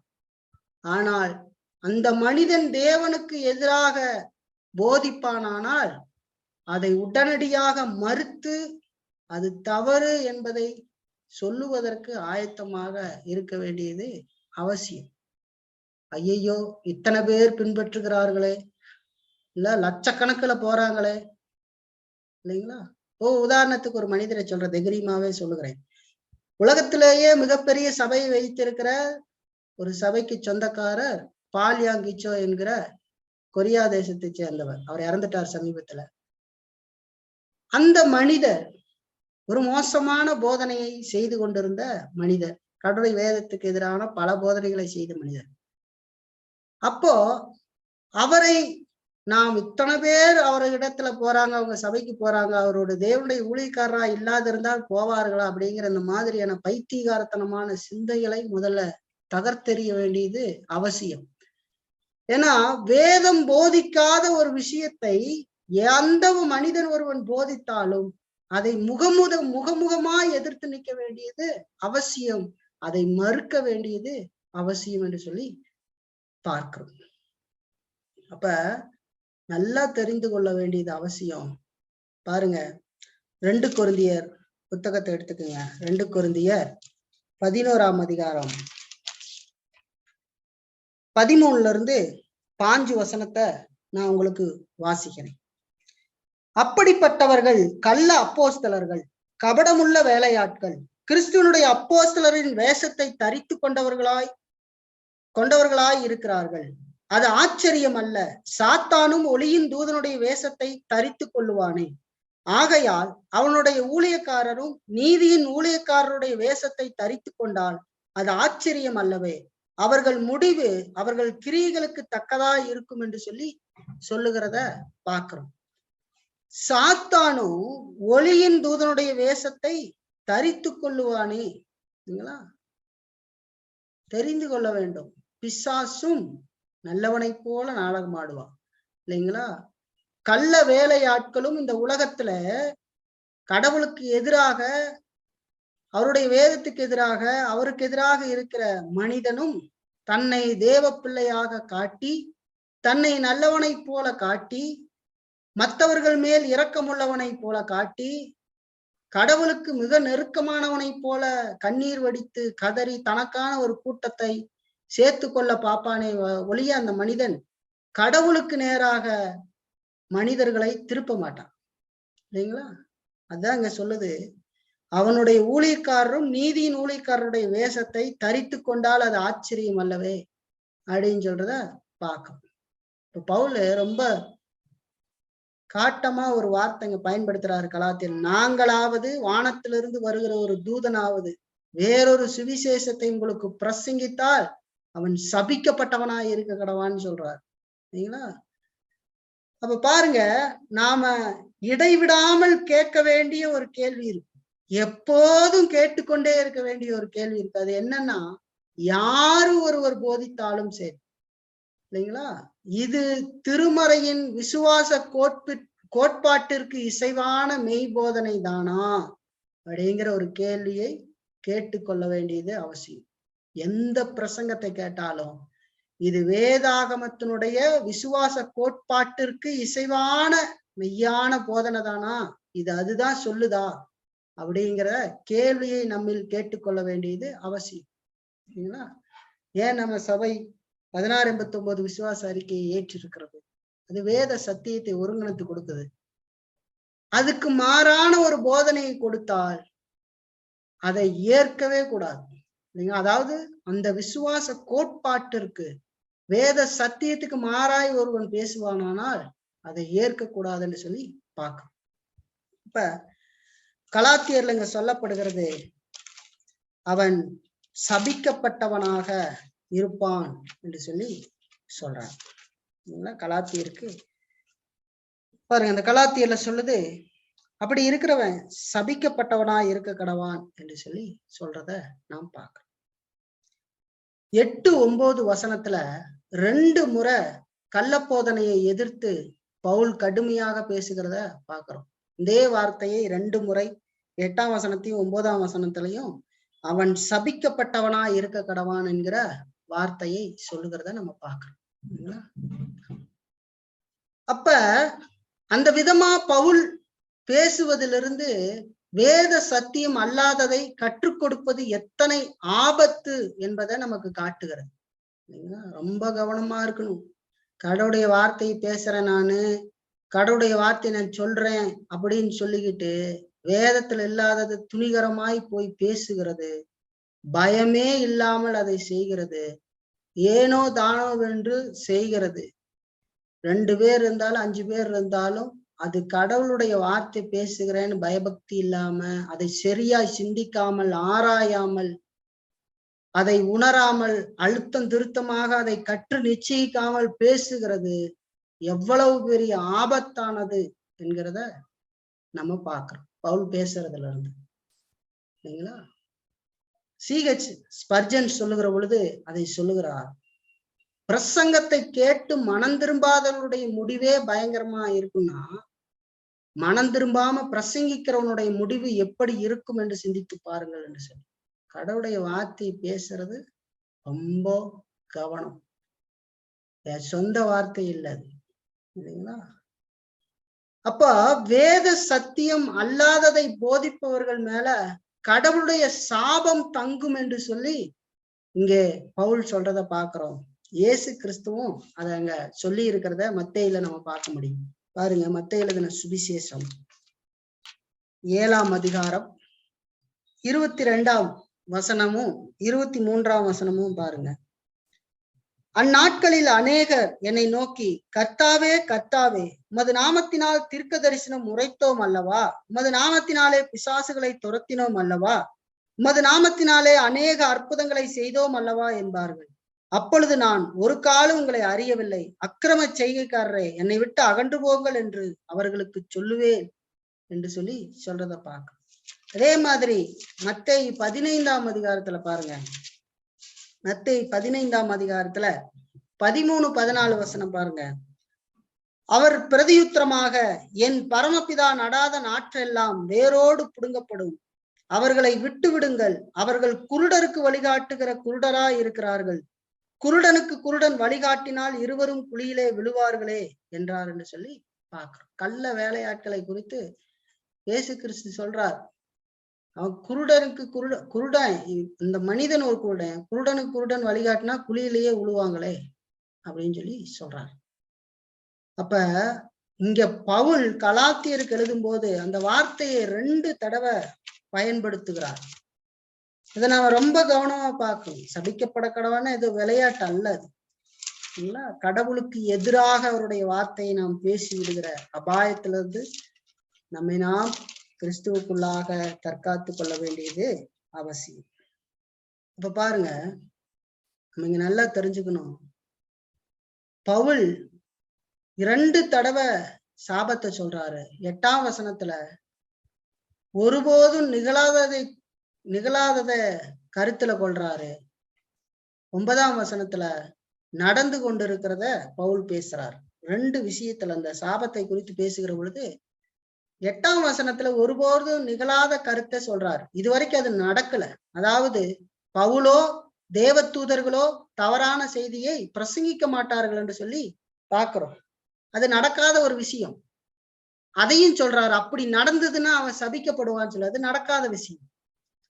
9ஆவதுல நடந்து கொண்டு இருக்கிறத பத்தி பேசுறார். மனிதர்கள் வேறு சுவிசேஷத்தை போதிக்கிறத குறிச்சு சொல்றார். முன்பு சொன்னது போல மறுபடியும் சொல்லுகிறேன், நீங்கள் ஏற்றுக்கொண்ட சுவிசேஷத்தை அல்லாமல் வேறொரு சுவிசேஷத்தை ஒருவன் உங்களுக்கு பிரசங்கித்தால் அவன் சபிக்கப்பட்டவனா இருக்க கடவான் என்று சொல்லி சொல்றார். சரிங்களா? ரொம்ப கவனம் அவசியம். அப்ப இந்த 2 எடுத்துக்காட்டுகளும் நிகழாததும் நிகழ்ந்து கொண்டிருக்கிறதும் கடவுளின் சாபமாகிய தண்டனைக்குரியது என்று சொல்லி பார்க்கிறோம். இல்லைங்களா? அது நடந்ததுன்னா அந்த தண்டனைக்குரியதாக அது மாறி போகும். சரி, இந்த 10ஆவது வசனத்தை நம்ம பார்க்கும்போது பவுல் சொல்றாரு, இப்பொழுது நான் மனுஷரையா தேவனையா யாரை நாடி போதிக்கிறேன்? மனுஷரையா பிரியப்படுத்த பாக்குறேன்? நான் இன்னும் மனுஷரை பிரியப்படுத்துகிறவனா இருந்தா நான் கிறிஸ்துவின் ஊழியக்காரன் அல்லவே என்று சொல்லி சொல்றார். சரி, அதுக்கு முன்னாடியே 9லயே கூட இன்னொரு காரியத்தை நம்ம பார்த்திடலாம். இந்த 10 பார்க்கறதுக்கு முன்னாடி 9ல இன்னொரு காரியம் இருக்கு. என்ன சொல்லப்படுகிறது? முன்பு சொன்னது போல மறுபடியும் சொல்லுகிறேன், நீங்கள் ஏற்றுக்கொண்ட சுவிசேஷத்தை அல்லாமல் வேறொரு சுவிசேஷத்தை ஒருவன் உங்களுக்கு பிரசங்கித்தால் அவன் சபிக்கப்பட்டவனாய் இருக்க கடவான். நீங்கள் ஏற்றுக்கொண்ட சுவிசேஷத்தை என்று சொல்லி சொல்லுகிறத பார்க்கணும். ஏற்றுக்கொண்ட அப்படிங்கிற அந்த சொல்லுக்கு எழுத்தின்படி சரியான பொருள் என்னன்னு சொன்னா, பவுல் அவர்களுக்கு போதித்தத அவர்கள் தங்களுக்கு சேர்த்து கொண்டார்கள் என்று சொல்லி பார்க்கணும். அந்த வசனத்தை அப்படியே விசுவாசித்தார்கள், சேர்த்துக்கிட்டாங்க. இல்லைங்களா? நீங்க ஏற்றுக்கொண்ட சுவிசேஷத்தை அப்படிங்கிறது பார்க்கணும். 4:14 கூட அது பாருங்க. கலாத்தியர் 4:14 அப்படி இருந்தும் என் சரீரத்துல உண்டாயிருக்கிற சோதனையை நீங்கள் அசட்டை பண்ணாமலும் ஆரோசியாமலும் தேவ தூதனை போலவும் கிறிஸ்து இயேசுவை போலவும் என்னை ஏற்றுக்கொண்டீர்கள். அப்படியே ஏத்துக்கிட்டீங்க. அது எந்த ஒரு கேள்வி இல்லை, அப்படியே ஏத்துக்கிட்டாங்க. இல்லைங்களா? நீங்கள் ஏற்றுக்கொண்ட சுவிசேஷம் தங்களுக்காக அவங்க சேர்த்துக்கிட்டாங்க. அப்படியே சொத்து மாதிரி எந்த ஒரு இதுவும் இல்லாம அதை விசுவாசித்தார்கள் சொல்லி பார்க்கணும். அப்ப அவர்கள் முதலாய் கடவுளுடைய கிருபையின் சுவிசேஷத்தை எவ்வளவு ஆவலோடு ஏற்றுக்கொண்டார்கள் என்று சொல்லி பவுல் அவர்களுக்கு நினைப்பூட்டுகிறத பார்க்கணும். அவர்கள் அதை இப்போ எப்படி மறந்துவிட முடியும் அப்படிங்கிற கேள்வியும் அங்க இருக்கிறத பார்க்கணும். அது சொல்லிட்டுதான் 10ஆம் வசனத்தில் சொல்றாரு. 10ஆம் வசனத்துல நம்ம பார்த்தோம்னா, இப்பொழுது நான் மனுஷரையா தேவனையா யாரை நாடி போதிக்கிறேன்? மனுஷரையா பிரியப்படுத்த பாக்குறேன். நான் இன்னும் மனுஷரை பிரியப்படுத்துறா இருந்தா நான் கிறிஸ்துவின் ஊழியக்காரன் அல்லவே. அதாவது நான் இப்போது மனுஷனுடைய அங்கீகாரத்தை நாடுறேனா அல்லது கடவுளுடைய அங்கீகாரத்தை நான் நாடிக்கிட்டு இருக்கேனா? நான் மனுஷனை மகிழ்ச்சியாக்குறதுக்கு முயற்சித்து இருந்தா நான் இன்னும் மனுஷனை பிரியப்படுத்துறதுக்கு முயற்சி பண்ணா நான் கிறிஸ்துனுடைய வேலைக்காரனா இருக்க மாட்டேன் அப்படின்னு சொல்றாரு. அதான் சொல்றார், நான் மனுஷரையா தேவனையா யாரை நாடி போதிக்கிறேன்? நான் யார பிரியப்படுத்த பாக்குறேன்? மனுஷனை பிரியப்படுத்தணும்னு விரும்பி போதிச்சுக்கிட்டு இருக்கேன்னா, இல்ல கடவுளுடைய வார்த்தையின்படி அவரை பிரியப்படுத்தும்படி அவர் சொன்ன விதமாக நான் பேசுகிறேனா? பாருங்க, மனுஷரையா பிரியப்படுத்த பாக்குறேனா? இன்னும் மனுஷரை பிரியப்படுத்துகிறா இருந்தா நான் கிறிஸ்துவின் ஊழியக்காரன் அல்ல, நான் கிறிஸ்துவனுடைய ஊழியக்காரனா இருக்க மாட்டேன். மனுஷனை பிரியப்படுத்துகிறவன் கடவுளுடைய ஊழியக்காரனா இருக்க மாட்டான். வேதத்துல சொன்னதை விட்டு மனுஷன் எதை சொன்னா ஒரு மாதிரி குஜாலா இருக்கிறது, இல்ல சந்தோஷமா சிரிச்சுக்கிட்டு இருக்கிறது, எதை சொன்னா மனுஷன் ஜாலியா தெரிவான், கொஞ்சம் கலகலப்பா இருக்கணும், மனுஷன் சொல்ற மனுஷனை பிரியப்படுத்துறதுல மனுஷனுக்கு என்ன பிரியம்? கலர் கலரா தோரணம் கட்டி ஒரு எதையோ ஒன்ன வச்சு அவனை சந்தோஷப்படுத்துறதா? அப்ப பார்க்கணும். அப்படி இருந்தா அவன் கிறிஸ்துவின் ஊழியக்காரனா இருக்க மாட்டான்னு சொல்லி பவுல் சொல்றத பார்க்கணும். ஆகவே 5 வசனத்திலையும் நம்ம இதெல்லாம் பார்க்கிறோம், எந்த அளவுக்கு இருக்குதுன்னு சொல்லி பார்க்க. இதுல இருந்து இப்ப நம்ம கேட்ட செய்தியிலிருந்து நாம ஒரு 4 பயன்பாடை நம்முடைய வாழ்க்கைக்காக எடுத்துக்கொள்ளலாம். இதுவரைக்கும் நம்ம கேட்ட வசனத்திலிருந்து நம்முடைய நடைமுறை பயன்பாடாக ஒரு 4 காரியத்தை நான் உங்களுக்கு முன்பாக வைக்கிறேன். நாம் அதை எடுத்துக்கொள்வோம்.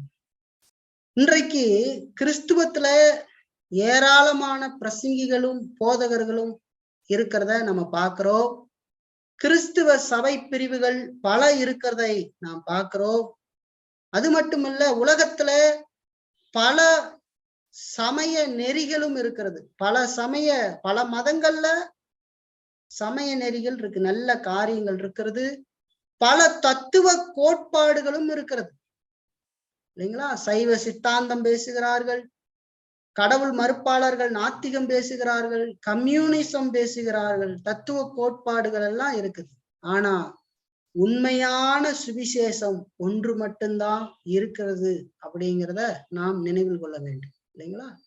இதெல்லாம் என்னென்னமோ வச்சுக்கலாம், ஆனா சுவிசேஷம் என்பது ஆளாளுக்கு ஒன்று கிடையாது இல்லைங்களா? இந்த பிரசங்கியாருக்கு ஒரு சுவிசேஷம், அந்த சபை பிரிவுக்கு ஒரு சுவிசேஷம் அப்படின்னு சுவிசேஷத்தை கூறு போட முடியாது. சுவிசேஷம் ஒன்றுதான் இல்லைங்களா? அதை மாற்ற முடியாது. இன்னைக்கு 4 காரியத்தை இதுல இருந்து பார்க்கலாம். முதல்ல, தவறான வேறு சுவிசேஷம் சுவிசேஷமே அல்ல அப்படிங்கிற முதல் காரியத்தை பார்க்கிறோம். 4 காரியம். முதலாவது, தவறான வேற சுவிசேஷம் சுவிசேஷமே அல்ல என்று சொல்லி பார்க்கிறோம். அடுத்து 2வது, சுவிசேஷத்தை பற்றிய கருத்து மிகவும் முக்கியமானது என்று சொல்லி பார்க்கிறோம். சுவிசேஷத்தை பற்றிய கருத்து மிகவும் முக்கியமானது என்று சொல்லி பார்க்கிறோம்.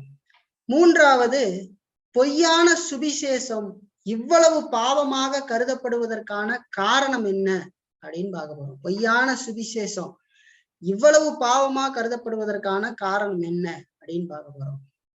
4வதா, பொய்யான சுவிசேஷம் என்றால் என்ன, பொய்யான சுவிசேஷம்னா என்ன அப்படின்னு சொல்லி இந்த 4 காரியங்களை நம்ம பார்க்க போகிறோம். முதலாவது, தவறான வேற சுவிசேஷம் சுவிசேஷமே அல்ல அப்படின்னு சொல்லி பார்க்க. அதாவது வெளிப்பிரகாரமாக நலமாக தோன்றும் நல்ல வாழ்வுக்கான போதனை எங்கிருந்து வந்தாலும் அது நம்மை ரட்சிக்கும் என்று நாம் எண்ணுவது மகா மோசமான தவறு என்பதை நாம் மறந்துவிடக் கூடாது இல்லைங்களா? வெளிப்பிரகாரமா நீ பார்க்கும்போது இன்றைக்கு பிரசங்கிமார்கள் அல்லது யாரோ சொல்றதெல்லாம் பாருங்க, வெளியே பார்க்கும்போது அவ்வளவு சந்தோஷமா இருக்கு. ஏசு உங்களை நேசிக்கிறார், இல்ல வேற ஏதோ ஒரு காரியத்தை சொல்லி மனதுருகிற மாதிரி பேசுற மாதிரியான விஷயங்கள் எல்லாம் பார்க்கும்போது நல்லா இருக்கிற மாதிரி தெரியும் இல்லைங்களா? நல்ல வாழ்வுக்கான போதனை மாதிரி தெரிஞ்சாலும் அது நம்மை ரட்சிக்கும் என்று சொல்லி எண்ணிவிடக்கூடாது இல்லைங்களா? அப்படி நாம் எண்ணக்கூடாது. அது ஒருபோதும் ரட்சிக்காது. நான் என்ன பண்ணிக்கிட்டு இருந்தீங்கன்னு கேட்கிற பொழுது பலர் சொல்லுவாங்க, நான் சுவிசேஷம் சொன்னேன், என்ன சொல்லிட்டு இருந்தீங்க அப்படின்னு கேட்டா, அந்த சகோதரிக்கு இந்த விதமான ஒரு வியாதி இருந்தது, அதை கடவுள் போக்குவார் என்று சொல்லி நான் அவரோடு பேசிக்கிட்டு இருந்தேன், சுவிசேஷம் சொல்லிக்கிட்டு இருந்தேன்னு சொல்லுவாங்க. அது சுவிசேஷம் இல்ல, அது சுவிசேஷம் இல்லை. சரிங்களா? அப்போ இதெல்லாம் ஒரு மனிதனை ரட்சிக்காது. இடுப்பு வலி போனா ஆஸ்பத்திரிக்கு போனாலும் கடவுள் தான் ஆஸ்பத்திரியை ஏற்படுத்தி வச்சிருக்க, அங்க போனாலும் சரியாயிடும். கடவுளும் அற்புதம் செய்கிறார் தான். ஆனாலும் அது ரட்சிப்பை உண்டு பண்ணாது, இல்லைங்களா? அது சுவிசேஷம் அல்ல. அப்போ வெளிப்பிரகாரமா நலமா தோன்ற நல்ல வாழ்வுக்கான போதனை எங்கிருந்து வந்தா என்ன, அதெல்லாம் நம்மளை ரட்சிக்கும் அப்படின்னு நினைக்கிறது மிகப்பெரிய தவறு. ஒரு துளி விஷம் பாத்திரத்தில் இருக்கிற நல்ல பால் முழுவதையும் கெடுத்து போடும் என்பதை மறந்து விடாதீர்கள், இல்லைங்களா? மறந்துடக்கூடாது நம்ம. அப்ப இந்த தவறான சுவிசேஷம், தவறான வேற சுவிசேஷம் சுவிசேஷமே அல்ல என்று சொல்லுகிற பொழுது முதல்ல நம்ம பாக்குறது, அதுல கடவுளிடம் போவதற்கு பல வழியான பாதைகள் மார்க்கங்கள் இல்லை அப்படிங்கிறத நம்ம முதல்ல உணர வேண்டும். கடவுள்கிட்ட போறதுக்கு பல வகையான பாதைகளோ மார்க்கங்களோ இல்லை அப்படிங்கிறத நம்முடைய இருதயத்துல நிறுத்தி கொள்ள வேண்டும். ஏன்னு சொன்னா யோவான் எழுதின சுவிசேஷத்துல 14ஆம் அதிகாரத்துல நமக்கு என்ன சொல்லுது, நான் வாசிக்கிறேன் கேளுங்க. 14ஆம் அதிகாரம் 6ஆம் வசனம் பாருங்க.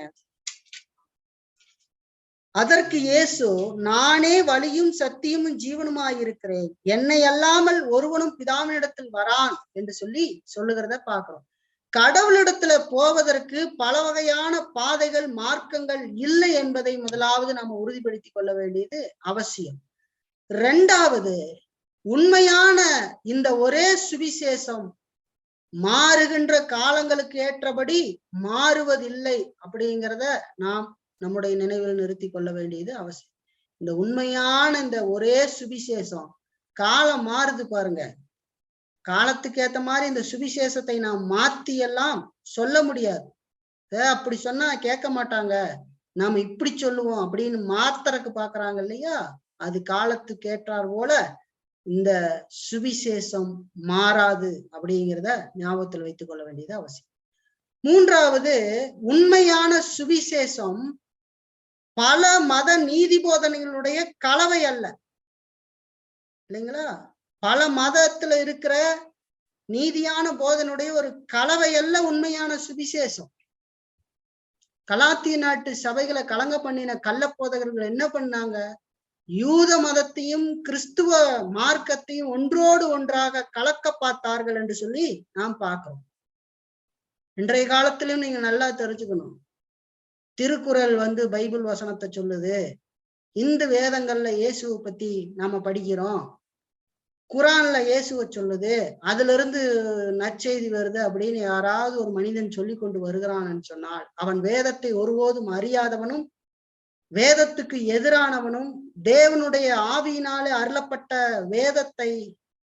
வேதத்தோடு மனித ஞானத்தினால எழுதப்பட்ட ஒன்றத்துக்கு உதவாத புத்தகத்தோடு கொண்டு போய் கடவுளுடைய வேதத்தை இணைக்கிற ஒரு மதியற்றவன் என்பதை நாம் மறந்துடக்கூடாது, இல்லைங்களா? மறந்துடக்கூடாது. உண்மையான சுவிசேஷம் பல மத நீதி போதனுடைய கலவை அல்ல. நீங்க வேதத்துல இருந்துதான் இயேசு கிறிஸ்துவின் ரட்சிப்புக்கான சுவிசேஷத்தை அடைய முடியும் என்று திருக்குறள்ல இருந்து அல்ல. அப்ப அதை நாம் நல்லா ஞாபகத்துல வைத்துக் கொள்ள வேண்டியது அவசியம். அப்ப உண்மையான சுவிசேஷம் என்பது பல மத நீதி போதனுடைய கலவை அல்ல. வேறு எதிலிருந்தும் நமக்கு ரட்சிப்பு வராது. இன்றைக்கு பலர் கிளம்பி இருக்கிறார்கள், இல்லைங்களா? தேங்காய் உடைச்சா அதுக்கு ஒரு விளக்கம், பட்டை போட்டா அதுக்கு ஒரு விளக்கம், இதெல்லாம் வேதத்திலிருந்து சொல்லுதுன்னு போட்டு ஜனங்களை குழப்பி, இல்லைங்களா? இதெல்லாம் பாக்குற போது ஜனங்களுக்கு ஆச்சரியமா இருக்குது. ஆகா, நல்லா இருக்குதே, இது கேட்கறதுக்கு நல்லா இருக்கே, சுவிசேஷம் சொல்லலாம், எப்படி போய் சொல்லலாம், பட்டை போட்டா பிதா குமாரன் பரிசுத்த ஆவி, இப்படி எல்லாம் சொல்றதுக்கு நல்லா இருக்குன்னு வெக்கமே இல்லாமல் பேசுகிறது அருவருக்கப்படத்தக்கது, இல்லைங்களா? வேதத்தினுடைய அந்த மகத்துவத்தை உணராத மதிகட்டவர்கள்னால, வேதத்தை ஒழுங்காக படிக்காதவர்கள்னால நடக்கிற அசிங்கங்கள். முதலாவது நம்ம தெரிஞ்சுக்க வேண்டியது என்னன்னா, தவறான வேறு சுவிசேஷம் சுவிசேஷமே அல்ல. கடவுளிடத்துல போறதுக்கு ஒரே பாதை தான் இருக்கு, பல வகையான பாதையோ மார்க்கங்களோ இல்லை. இந்த உண்மையான சுவிசேஷம் காலங்களுக்கு ஏற்றார் போல மாறாது, ஒரே மாதிரிதான் இருக்கும் அது. அடுத்து உண்மையான சுவிசேஷம் பல நீதி போதனைகளினுடைய கலவை அல்ல, கலந்தது அல்ல. சுவிசேஷம் அது யூனிக்னஸ், தனித்துவம் வாய்ந்தது. அது கடவுளுடைய வார்த்தை. நீங்களா மறந்துடக்கூடாது. அதனாலதான் பரிசுத்தவான்கள் வேதம் மட்டுமே, அது நம்மளோட ஏற்று விசுவாசிக்கிற விசுவாச அறிக்கையில பரிசுத்த வேதாகம்ங்கிற முதல் அதிகாரத்தை ஏன் கொடுக்கப்பட்டது? வேதத்தை நம்பாதவன் கடவுளை நம்ப மாட்டான். வேதத்தை கையில தூக்கிட்டு சுமக்கிறதுனால ஒருத்தன் கிறிஸ்துவன் அல்ல. வேத வார்த்தைகளை கடவுளுடைய ஆவியினால அருளப்பட்ட முழுமை பெற்ற வார்த்தை என்னுடைய ரட்சிப்புக்கு போதுமானது என்று ஒருத்தன் விசுவாசிக்கிறவன்னா விசுவாசி. அடுத்து இரண்டாவது நம்ம பார்க்கறது சுவிசேஷத்தை பற்றிய கருத்து மிகவும் முக்கியமானது என்று சொல்லி பார்க்கணும். சுவிசேஷத்தை பற்றிய கருத்து மிகவும் முக்கியமானது என்று சொல்லுகிற பொழுது அதை பத்தின அந்த கொள்கை நமக்கு ரொம்ப முக்கியம். சுவிசேஷத்தோடைய கொள்கை ஏதோ ஏனோ தானோன்னு சொல்றது இல்லை. அப்ப கலப்பான ஒரு சுவிசேஷத்தை பரப்புறது சபிக்கப்படத்தக்க ஒரு மோசமான குற்றமாக இருக்கிறது என்று சொல்லி பார்க்கிறோம். தப்பான ஒரு சுவிசேஷத்தை நீங்க சொல்லிக்கிட்டு இருந்தீங்கன்னா அது சபிக்கப்படுவதற்கு ஏதுவான மோசமான குற்றம் என்று சொல்லி வேதம் நமக்கு சொல்லுகிறதைத்தான் நம்ம வாசித்தோம். சுவிசேஷத்துக்கு முரணான கொள்கைகளை போதிக்கிற போதகர்கள் மீது சாபம் சுமரட்டும் அப்படின்னு சொல்லி பவுல் சொல்றத பாக்குறோம். சுமரட்டும் சொல்றாரு, அது சுமரும், அவன் தேவனுடைய சாபத்தை வாங்கி கொள்ளுவான் அப்படின்னு சொல்லி சொல்றாரு. இப்ப எவ்வளவு கவனமாக நாம் இருக்க வேண்டியது அவசியம். இப்ப சுவிசேஷத்தை பற்றிய கருத்து மிகவும் முக்கியமானது. ஏன் முதலாவது நம்ம பார்க்கிறோம், இந்த சாப வார்த்தை 2 முறை பேசப்படுவதை நாம் கவனிக்க வேண்டும். சரிங்களா? பவுல் ஏதோ அவசரமா பதட்டப்பட்டு இதை பேசல. ஏதோ அவங்க அப்படி நடக்குதுன்னு பதட்டப்பட்டு பேச, கவனமா முன்னோசனையோட அழுத்தமாக எச்சரிக்கிறார் என்று சொல்லி ரொம்ப அழுத்தமா எச்சரிக்கிறார். நீ மாத்தின நீ தேவனுடைய சாபத்துக்குள்ளாவாய் என்று சொல்லி அது சொல்லுகிறத நாம் பார்க்கிறோம். இப்ப பாருங்க, சுவிசேஷத்தை பற்றிய கருத்து மிக முக்கியமானது என்று சொல்லி நாம் பார்க்கிறோம். ஏன்னா பவுல் ரொம்ப தெளிவா 2 முறை சொல்றாரு. முதல்ல இதுல இருந்து நம்ம பாக்குறது, இந்த சாப வார்த்தை 2 முறை பேசப்படுவதை நம்ம பார்க்கணும். பவுல் ஏதோ ஆத்திரமா பதட்டமா இல்ல ஏதோ ஒருத்தர் மேல ஆத்திரப்பட்டு இதை சொல்லிடல, நினைச்சிடக்கூடாது. ஆத்திரப்பட்டு சொல்லிட்டாரு அப்படின்னு சொல்லி நினைக்க கூடாது. ரொம்ப கவனமா முன்னோசனையோடு அழுத்தமா எச்சரிக்கிறார் பவுல். அடுத்து நம்ம பாக்குறதுல இந்த சாப வார்த்தைகள் பவுல் தான் ஏற்படுத்தின அந்த சபைகளை கவிழ்த்து போட பாக்குற யூத குழுவை மனசுல வச்சுக்கிட்டு அவங்கள பகைக்கணும்னு சொன்ன ஒரு வார்த்தை அல்ல. நல்லா தெரிஞ்சுக்கணும். கலாத்திய சபை ஒரு போய் ஏற்படுத்திடுறாரு, இங்க சொல்லிக்கிட்டு திரியிறாங்கல்ல, அந்த மாதிரி ஒரு சாபத்தை சொல்லல பவுல். இல்லைங்களா? ஏன் ஆத்மாவை தூக்கிட்டு போறாங்க அப்படி எல்லாம் சொல்லிட்டு திரியிறாங்க இல்லையா, அந்த மாதிரி பவுல் சொல்லல. பவுல் அப்படி யூத மதவாதிகள் ஐயோ தான் நிறுவின சபையை கெடுக்கிறார்களேங்கிற கோபத்துல, அவங்க மேல இருக்கிற பகையில, ஆத்திரத்துல இப்படிப்பட்ட வார்த்தைகளை பயன்படுத்தவில்லை என்று சொல்லி பாக்குறேன். ஏன் அப்படின்னு கேட்டா, பவுல் தூதர்களையும் அப்போஸ்தலருடைய கூட்டத்தையும் தன்னையும் கூட சேர்த்து அங்க எழுதுகிறத நாம் பார்க்கிறோம். அவர்களை மட்டும் சொல்லல, நாங்களாவது வானத்திலிருந்து வருகிற தூதனாவது சொல்றாரா இல்லைங்களா? பாருங்க, கலாத்தியில நம்ம பாக்குறோம் இல்லையா? இதெல்லாம் ரொம்ப முக்கியம். ஆத்திரத்தோடு ஏதோ பேசிவிட்டார் என்று நினைக்க கூடாது. நாங்கள் 8ஆம் வசனம், நாங்கள் உங்களுக்கு பிரசங்கித்த சுவிசேஷத்தை அல்லாமல் நாங்களாவது வானத்திலிருந்து வருகிற ஒரு தூதனாவது வேறொரு சுவிசேஷத்தை உங்களுக்கு பிரசங்கித்தால் அப்படின்னா, தூதர்களையும் அப்போஸ்தலருடைய கூட்டத்தையும் நாங்களாவதுன்னு சொல்றார். அதுல தன்னையும் இணைச்சுக்கிறார், தானும் கூட சேர்த்து எழுதுகிறார். தான் கூட தவறான கருத்துக்களை சொன்னா சபிக்கப்பட்டவனாக இருப்பேன் என்று சொல்லி தன்னையும் நினைத்துக் கொள்ளுகிறார். அது யாரோ ஒருவன் மேல இருக்கிற பகைமையில சொன்னது இல்லை. அப்போ பதட்டப்பட்டு ஆத்திரத்துல சொன்ன விஷயம் அல்ல. அப்ப சுவிசேஷத்தை பற்றிய கருத்து ரொம்ப முக்கியம். ஏதோ சுவிசேஷம் சொல்றாங்க அப்படின்னு சொல்லிக்கிட்டு இருக்கிறது இல்லை. எதையோ ஒண்ணு வளரிக்கிட்டு அதை சுவிசேஷம்னு நினைச்சுக்கிட்டு சொல்றது இல்லை. மனிதன் பாவியாக இருக்கிறான். மனிதனுடைய முதற்தரமான எந்த கிரியினாலும் அவன் ரட்சிப்பை அடைய முடியாது. தேவன் அவனுக்காக செய்து முடித்த அந்த மகா பெரிய காரியத்தை அவன் நோக்கி பார்த்து அவரிடத்துல கெஞ்சுகிற பொழுது அவர் தம்முடைய இரக்கத்தினாலே உன்னை ரட்சிப்பார். அவருடைய சிலுவையை நோக்கி பார்க்கும்போது நீ ரட்சிக்கப்படுவாய் என்கிற அந்த காரியத்தை சொல்லாம நீ இங்க வா ரட்சிக்கப்படுவ, அங்கவா ரட்சிக்கப்படுவ அப்படின்ற ஒரு காரியத்தை சொல்லி தவறாய் குழப்பி கொண்டு இருக்க கூடாது, இல்லைங்களா? இப்ப ரொம்ப கவனம். அப்ப சுவிசேஷத்துக்கு மாறான கொள்கைகளை பரப்புறது பிசாசனுடைய வேலை என்று சொல்லி பார்க்கிறோம். பிசாசுதான் அந்த வேலையை செய்வான். சரியான சத்தியத்தை, சுவிசேஷத்தை ஜனங்கள் அறியக்கூடாதுன்னு குழப்பி விடுவான். இப்படி போதிக்கிற மக்கள் மீது கடவுளுடைய சாபம் சுமரும் என்று சொல்லி பார்க்கிறோம். இப்ப சுவிசேஷத்தை பற்றிய அந்த கருத்து மிகவும் முக்கியமானது என்பதை நாம் மறந்துடக்கூடாது. ரொம்ப முக்கியமானது, ரொம்ப சிந்திச்சு பார்க்கணும். மூணாவதா நம்ம பார்க்கறது, பொய்யான சுவிசேஷம் இவ்வளவு பாவமாக கருதப்படுவதற்கான காரணம் என்ன? பொய்யான சுவிசேஷம் சொல்லுங்க, அது ஏன் சாபத்துக்குள்ளாகிற அளவுக்கு அது பாவமா கருதுறதுக்கு என்ன, அதுக்கு என்ன காரணம் அப்படின்னு சொல்லி நம்ம பார்த்தா, மூணாவதா நம்ம நினைப்போம் இல்லையா, நாம என்ன பெருசா சொல்லிட்டோம், சாதனம், அதுக்கு என்ன பாவமா, சாபம் சுமருமா இனிமேல் அப்படின்னு கேட்டா, ஆம். ஏன் அப்படின்னு கேட்டீங்கன்னா, பொய்யான சுவிசேஷம் கிறிஸ்துவினுடைய அந்த மகிமையை குறைத்து விடும் என்று சொல்லி பார்க்கிறோம். நாம் சொல்லுகிற அந்த வார்த்தை, அந்த மகா பெரிய தேவன் செய்த அந்த மகிமையான காரியத்தையே குறைத்து விடும், மகிமையை குறைச்சு விடும். இன்னைக்கு சொல்றது இல்லைங்களா, இயேசு கிறிஸ்துவ ஏதோ இது மாதிரி வேணும்னா எடுத்துக்கோ, வேண்டாட்டி போ அப்படிங்கிற மாதிரி என்னமோ மலிவு விலையில வித்துக்கிட்டு இருக்காங்க பாருங்க. இயேசுவை ஏத்துக்க மாட்டியா, வரையா, கெஞ்சிக்கிட்டு இருக்கிறாங்க பாருங்க. இல்ல, அப்படி இல்ல, அவருடைய மகிமையை குறைக்கிறது அல்ல. இப்ப நம்ம அப்போஸ்தலர் 9 நம்ம பாக்குறோம், தமஸ்கு பட்டணத்துக்கு போகிற வழியில பவுல் உயிர்த்தெழுந்த இயேசு கிறிஸ்துவை சந்தித்தார் என்று சொல்லி நாம் பார்க்கிறோம். அந்த சந்திப்பினுடைய விளைவு எதை அவருக்கு உணர்த்தினது? பவுலுக்கு என்ன உணர்த்தினுச்சு அப்படின்னு கேட்டா, தான் அதற்கு முன்னாடி வாழ்ந்து வந்த நியாயப்பிரமாணத்துக்கு கீழ்ப்பட்ட வாழ்க்கையும் 8ஆம் நாள்ல தான் பெற்ற விருத்த சேதனமும் தன்னை நீதிமான் ஆக்கவில்லை என்பதை அவர் உணர்ந்து கொண்டார். அவர் ஒரு யூதன், பரிசேயன், நியாயப்பிரமாணத்தின்படி குற்றம் சாட்டப்படாதவன் சொல்லி அவரே தன்னை குறித்து சொல்றார் வேதத்துல, இல்லையா?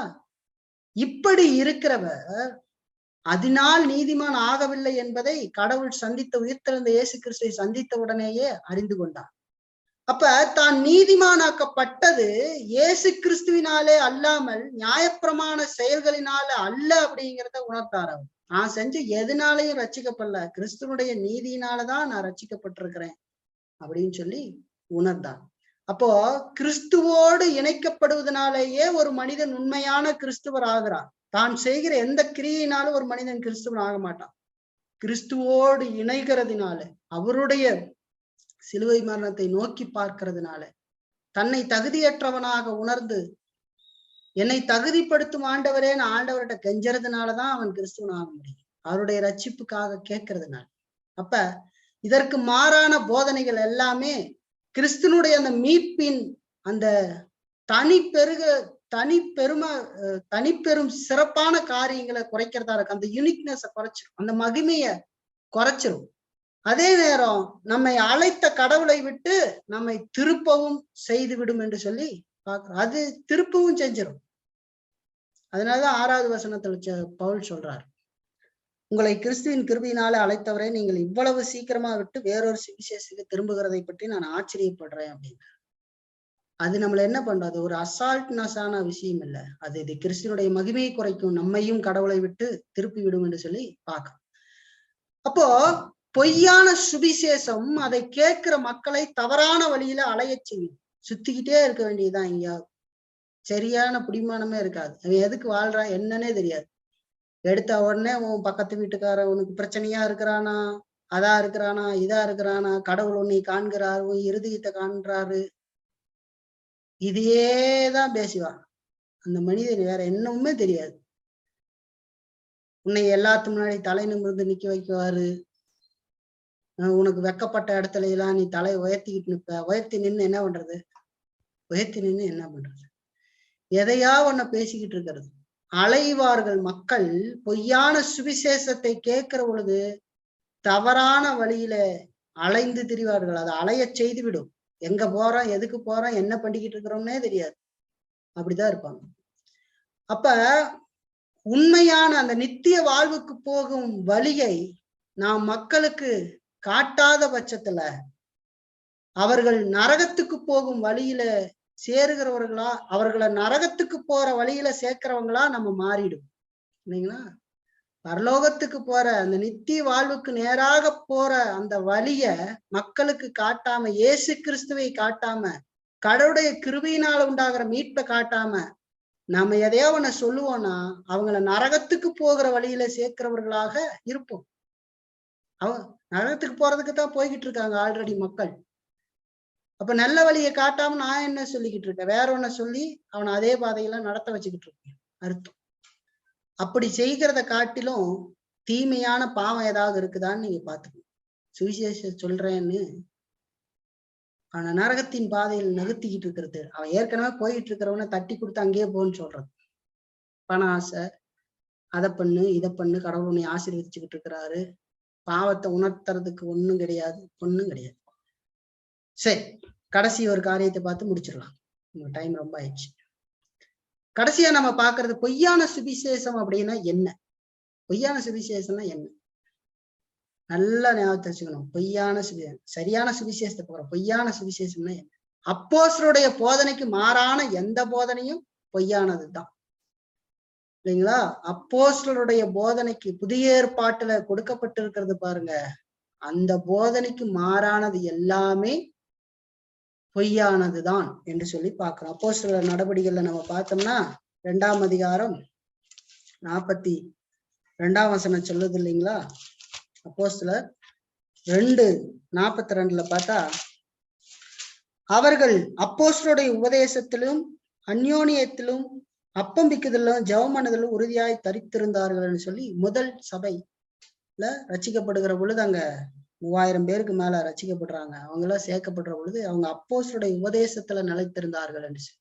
அப்போஸ்தலர்கள் எதை போதித்தாங்க? இயேசு கிறிஸ்துவை போதித்தாங்க. கடவுளுடைய மேன்மையான காரியத்தை பேச. அந்த அப்போஸ்தலருடைய போதனைக்கு மாறான எந்த போதனையுமே பொய்யானது என்று சொல்லி பார்க்கிறோம் இல்லைங்களா? அதைத்தான் இங்க நாங்களாவது வானத்திலிருந்து வருகிற தூதனாவது அப்படின்னு சொல்லி, நாங்கள்னு யார சொல்றாருன்னா பவுல் தன்னையும் அப்போஸ்தலர்களையும் தான் சொல்றாரு. அவர் ஒரு அப்போஸ்தலர், புரஜாதிகளுக்கு அதை சொல்றாரு. 8-9 வசனத்துல அதான் சொல்றாரு. அப்ப ஒரு பிரஸ்தி பெற்ற, ஒரு புகழ்பெற்ற ஒரு ஊழியக்காரர் இல்லைங்களா, ஒரு மனுஷன் தன்னை ஊழியக்காரன் காட்டுற மனுஷன் போதிக்கிறதுனால அது சொல்றதெல்லாம் உண்மையும் ஆகாது. அதை நல்லா மறந்துடக்கூடாது. அவர் போதிக்கிற செய்தியினுடைய அந்த போதிக்கிற செய்தி உண்மைதான் அப்படிங்கிறது, அவரு போதிக்கிற அந்த செய்தி இருக்குது பாருங்க, அதனுடைய உண்மை தன்மை தான் அவர் யார் என்பதை நமக்கு காட்டி கொடுங்க. வாயிலிருந்து என்ன சொல்லிக்கிட்டு இருக்கேன்னு கவனிச்சு பார்த்தீங்கன்னா தான் அந்த அந்த மனிதன் யார் அப்படிங்கிறது தெரியும். நீ யாரை பேசி கொண்டிருக்க, யாரை குறிச்சு பேசுற? அந்த மகிமையான கர்த்தரையும் இல்ல அவரிடத்துல ரட்சிப்பு குறித்தும் அதை குறிச்சு பேசிக்கிட்டு இருக்காரா? இல்ல சொந்த கதை, நான் அங்க போனேன் இங்க போனேன், நான் இப்படி கண்டேன் அப்படி கண்டேன்னு சொல்லிக்கிட்டு இருக்காங்க பாருங்க. பார்த்தா தெரிஞ்சிடும் யார் எதை பேசிக்கிட்டு இருக்காங்க அப்படின்னு. இப்ப நிருபங்கள்ல தெளிவாய் போதிக்கப்படாத எந்த கொள்கையும் அல்லது நடைமுறையும் உண்மையான சுவிசேஷத்துக்கு உரியவை அல்ல அப்படிங்கிறத நம்ம தெரிஞ்சுக்கணும். நிருபங்கள் நமக்கு புதிய ஏற்பாட்டுல கொடுக்கப்பட்டிருக்குது பாருங்க. அந்த நிருபங்கள்ல போதிக்கப்படாத கொள்கையும் அல்லது நடைமுறையும் உண்மையான சுவிசேஷத்துக்குரியது அல்ல. நடைமுறை வாழ்க்கையில எதை செய்யுங்க அதை செய்யுங்கன்னு சொல்றாங்க. வேதத்துல அங்க சொல்லாத எதையோ ஒண்ணு செய்ய சொல்லிக்கிட்டு இருந்தாங்கன்னா அதெல்லாம் சுவிசேஷத்துக்குரியது அல்ல. அது அல்ல, அதெல்லாம் தான் பொய்யானது. அடுத்து பார்க்கிற பொழுது கடவுளுடைய அந்த சுத்த கிருபை நம்மை ரட்சிக்க போதாது என்ற போதனை, அது நம்மள போதாது. அந்த தெய்வீக கிருபை நம்மளை ரட்சிக்கிறதுக்கு பத்தாது அப்படின்னு போதிக்கிற போதனை சுவிசேஷத்துக்கு முரணான ஒரு பொய்யான சுவிசேஷமாகும். எத்தனை பேர் இயேசு விசுவாசி கையை உயர்த்துங்கள், முன்னாடி வாருங்கள், இதெல்லாம் பொய்யானது அப்படின்னு அர்த்தம். இதை செய்யுங்கள் அதை செய்யுங்கள் என்று தோண்டி விடுகிறது பொய்யான சுவிசேஷம் என்று சொல்லி பார்க்கணும். ஏன்னா நம்ம பார்த்தோம் எபேசியர் 2:8 கிருபையினாலே விசுவாசத்தை கொண்டு ரட்சிக்கப்படுகிறீர்கள் என்று சொல்லி வேதம் தெளிவா சொல்றத பார்க்கணும். அப்ப இலவசமான சுத்த கிருபையோடு எதையாவது கூட்டி சேர்க்கும் போதனை சுவிசேஷத்துக்கு மாறான ஒரு பொய்யான சுவிசேஷம் என்று சொல்லி பார்க்கிறோம் இல்லைங்களா? ஆண்டவருடைய கிருபையோட எதையாவது கூட்டுறதுக்கு நினைச்சா சுயக்கிரியோ அந்நிய கிரியோ சடங்கு சம்பிரதாயங்களையோ இல்ல உபவாசம்னு சொல்லி விடிய ராத்திரி உள்ள உட்காந்துக்கிட்டு கத்தி கதறி கண்ணீர் வடிச்சுக்கிட்டு உட்காந்து ஏமாத்திக்கிட்டு இருந்தாலோ ரட்சிப்பு வராது, எதுவும் வராது. இதெல்லாம் செய்திரு, நீ முழங்காலிலேயே நில்லைன்னா கடவுள் உன்மேல் இறக்கப்பட்டுருவாரு, உன்னை கடந்து போக மாட்டேன்ருவாரு. இதெல்லாம் ஒத்து வராது இல்லைங்களா? கூட்டத்தோடு கூட்டமா கத்தி கொண்டு கூச்சலிட்டு கொண்டு இருந்துட்டா நான் பரலோகம் போய் விடுவேன், அது ஒரு இதுன்னு சொல்லி நினைக்க கூடாது. அது இல்லை இல்லைங்களா? கிருபையை சார்ந்து இல்லாம தன் சுயக்கிரிகளை சார்ந்து இருக்கிறது பொய்யான கிருபை. எதையாவது உன்னை கிருபையோடு கூட்டுறதுக்கு முயற்சி செய்தால் அது பொய்யான சுவிசேஷம் ஆகும். அப்ப கடைசியா ஒரே காரியம் ஒரு 3 கேள்வியை கேட்டு பார்த்து நம்ம முடிச்சிடலாம். ஒண்ணு, நாம் நம்புகிறதும் அறிவிக்கிறதுமான சுவிசேஷம் உண்மையான சுவிசேஷம் தானா அப்படின்ற கேள்வியை நாமளே கேட்டுக்கணும். நான் நம்புறதும் அறிவிக்கிறதுமான சுவிசேஷம் உண்மையான சுவிசேஷம் தானா அப்படிங்கிற ஒரு கேள்வி கேட்டுக்கணும். அடுத்தது, நான் பேசுகிற அந்த கொள்கைகள் எல்லாம் அந்த கொள்கைகளுக்கு எல்லாம் வேதத்துல ஆதாரம் இருக்குதா அப்படிங்கிற கேள்வி கேட்டுக்கணும். நான் பேசிக்கிட்டு இருக்கேன் பாருங்க, வார்த்தை, நீங்கள் பேசுகிற வார்த்தை, அதெல்லாம் உங்ககிட்ட கேட்டுக்கணும். நான் நம்புறேன், நான் பேசுற வார்த்தை அதுக்கு வேதத்துல ஆதாரம் இருக்குதா அப்படிங்கிற ஒரு கேள்வியை கேட்டுக்கணும். 3வது, நாம் அனுசரிச்சு வருகிற சமய காரியங்கள் எல்லாம் புதிய ஏற்பாட்டுல கற்பிக்கப்பட்டு இருக்கிறதா? நம்ம பின்பற்றி அனுசரிக்கிறோம் இல்லையா, அதெல்லாம் புதிய ஏற்பாட்டுல கற்பிக்கப்பட்டு இருக்கிறதா? திருவிருந்து எடுக்கிறோம், ஞானஸ்தானம் எடுக்கிறாரு, சமயக்காரி, இதெல்லாம் புதிய ஏற்பாட்டுல இருக்குதான்னு பார்க்கணும். இன்னும் நிறைய பேர் சொல்றாங்க இல்லையா, நகைய கழட்டு, வெள்ளை போடு, இதெல்லாம் இருக்குதா அப்படின்னு பார்த்துக்கணும். நாம அதெல்லாம் அனுசரிக்கிற காரியங்கள், அதெல்லாம் வேதத்துல இருக்கான்னு பார்த்துக்கணும். அப்ப இதெல்லாம் நம்மை நாமே கேட்டு பார்த்து கொள்ள வேண்டியது அவசியம். அப்ப இதெல்லாம் தான் நமக்கு ரொம்ப முக்கியம். அதனால இன்னைக்கு நம்ம பார்த்தது என்னன்னா 4 காரியங்களை நம்ம பார்க்கிறோம். மறந்துடக்கூடாது இந்த 4 காரியங்களும். தவறான வேறு சுவிசேஷம் அல்ல அப்படின்னு பாக்குறோம். சுவிசேஷத்தை பற்றிய கருத்து ரொம்ப முக்கியமானதுன்னு சொல்லி பாக்குறோம். பொய்யான சுவிசேஷம் இவ்வளவு பாவமாக கருதப்படுவதற்கான காரணம் என்னன்னு பார்த்தோம். அது கிறிஸ்துவின் மகிமையை குறைக்கிறது என்று சொல்லி பாக்குறோம் இல்லைங்களா? 4வது நம்ம பார்த்தது பொய்யான சுவிசேஷம் என்ன, அப்போஸ்தலருடைய போதனைக்கு எதிரானது எல்லாமே பொய்யான சுவிசேஷம். அது எவ்வளவு பெரிய ஆள் பேசினாலும் சரி, நிருபங்கள்ல தெளிவாய் போதிக்கப்படாத எந்த கொள்கையும் நடைமுறையும் உண்மையான சுவிசேஷத்துக்கு எதிரானதுன்னு பாக்குறோம். கிருபையோட, கடவுளுடைய கிருபையோட எதையெல்லாம் எதையாவது ஒன்ன சேர்த்துறதுக்கு முயற்சி செய்கிறது எல்லாமே பொய்யான சுவிசேஷம் என்று சொல்லி பார்க்கணும் இல்லைங்களா? மறந்துடக்கூடாது. முதல்ல பார்த்ததையும் ஒரு முறை ஞாபகப்படுத்துறேன். முதல்ல பார்த்தது தவறான வேறு சுவிசேஷமே அல்ல. முதல்ல தெரிஞ்சுக்கணும், கடவுள்கிட்ட போறதுக்கு பல வழிகள் மார்க்கங்கள்லாம் இல்லை, ஒரே வழிதான். யோவான் 14:6 சொன்ன மாதிரி, நானே வழியும் சத்தியும் ஜீவனுமா இருக்கேன், என்னை இல்லாமல் ஒருவனும் பிதாவின் இடத்துல வரான்னு சொன்னது. உண்மையான இந்த ஒரே சுவிசேஷம் காலத்துக்கு ஏத்த மாதிரி மாறாது, மனுஷனுக்கு ஏத்த மாதிரி மாத்தி காலத்துக்கு ஏத்த மாதிரி மாத்திக்கிட்டு போறதில்ல. அதே மாதிரி உண்மையான சுவிசேஷம் பல மதத்தினுடைய நீதி போதனையுடைய கலவை அல்ல. வேற எங்கிருந்தும் சுவிசேஷம் வராது. மற்ற மதத்தினுடைய இருக்கிற புத்தகங்கள்ல இருந்து நம்ம கடவுளை பார்க்க முடியாது. இதை தெரிஞ்சுக்கணும். சுவிசேஷத்தை பற்றிய கருத்து ரொம்ப முக்கியம் இல்லைங்களா? ஏன் அப்படின்னா, நாம் சொல்ற சுவிசேஷம் அது தவறா இருக்கிற பொழுது அது சாபத்துக்குரியதாக இருக்கும்னு சொல்லி பவுல் சொல்றார் இல்லைங்களா? இதெல்லாம் ரொம்ப நாம் சிந்தித்து பார்க்க வேண்டியது அவசியம், மறந்துடக்கூடாது. அதான் இந்த தலைப்பு நான் சொன்ன மாதிரி, இன்னைக்கு நம்ம பார்த்த தலைப்பு மாதிரிதான், உண்மையான சுவிசேஷத்தை பற்றி கொள்ளுங்கள் அப்படின்னு சொல்லி பார்க்க. உண்மையான சுவிசேஷத்தை நாம் பிடித்தவர்களாக இருக்க வேண்டும். சீர்திருத்தவாதிகளுக்கு இன்னொரு பெயர் சொல்றோம், சுவிசேஷ கிறிஸ்தவர்கள் அப்படிங்கிற பெயரையும் சூட்டப்படுது. இன்னைக்கு சுவிசேஷ கிறிஸ்தவர்கள் இவாஞ்சலிக்கல் கிறிஸ்டியன் சொல்லிட்டு தப்பு தப்பா வளரிக்கிட்டு இருக்காங்க. ஆனா உண்மையான சுவிசேஷ கிறிஸ்தவர்கள் ரிஃபார்ம்டிஸ்டா இருந்தாங்க, இப்பவும் இருக்கிறார்கள் இல்லைங்களா. தேவனுடைய அந்த சுவிசேஷத்தை சரியாக கொண்டு செல்கிறவர்கள், மறந்துடக்கூடாது நம்ம.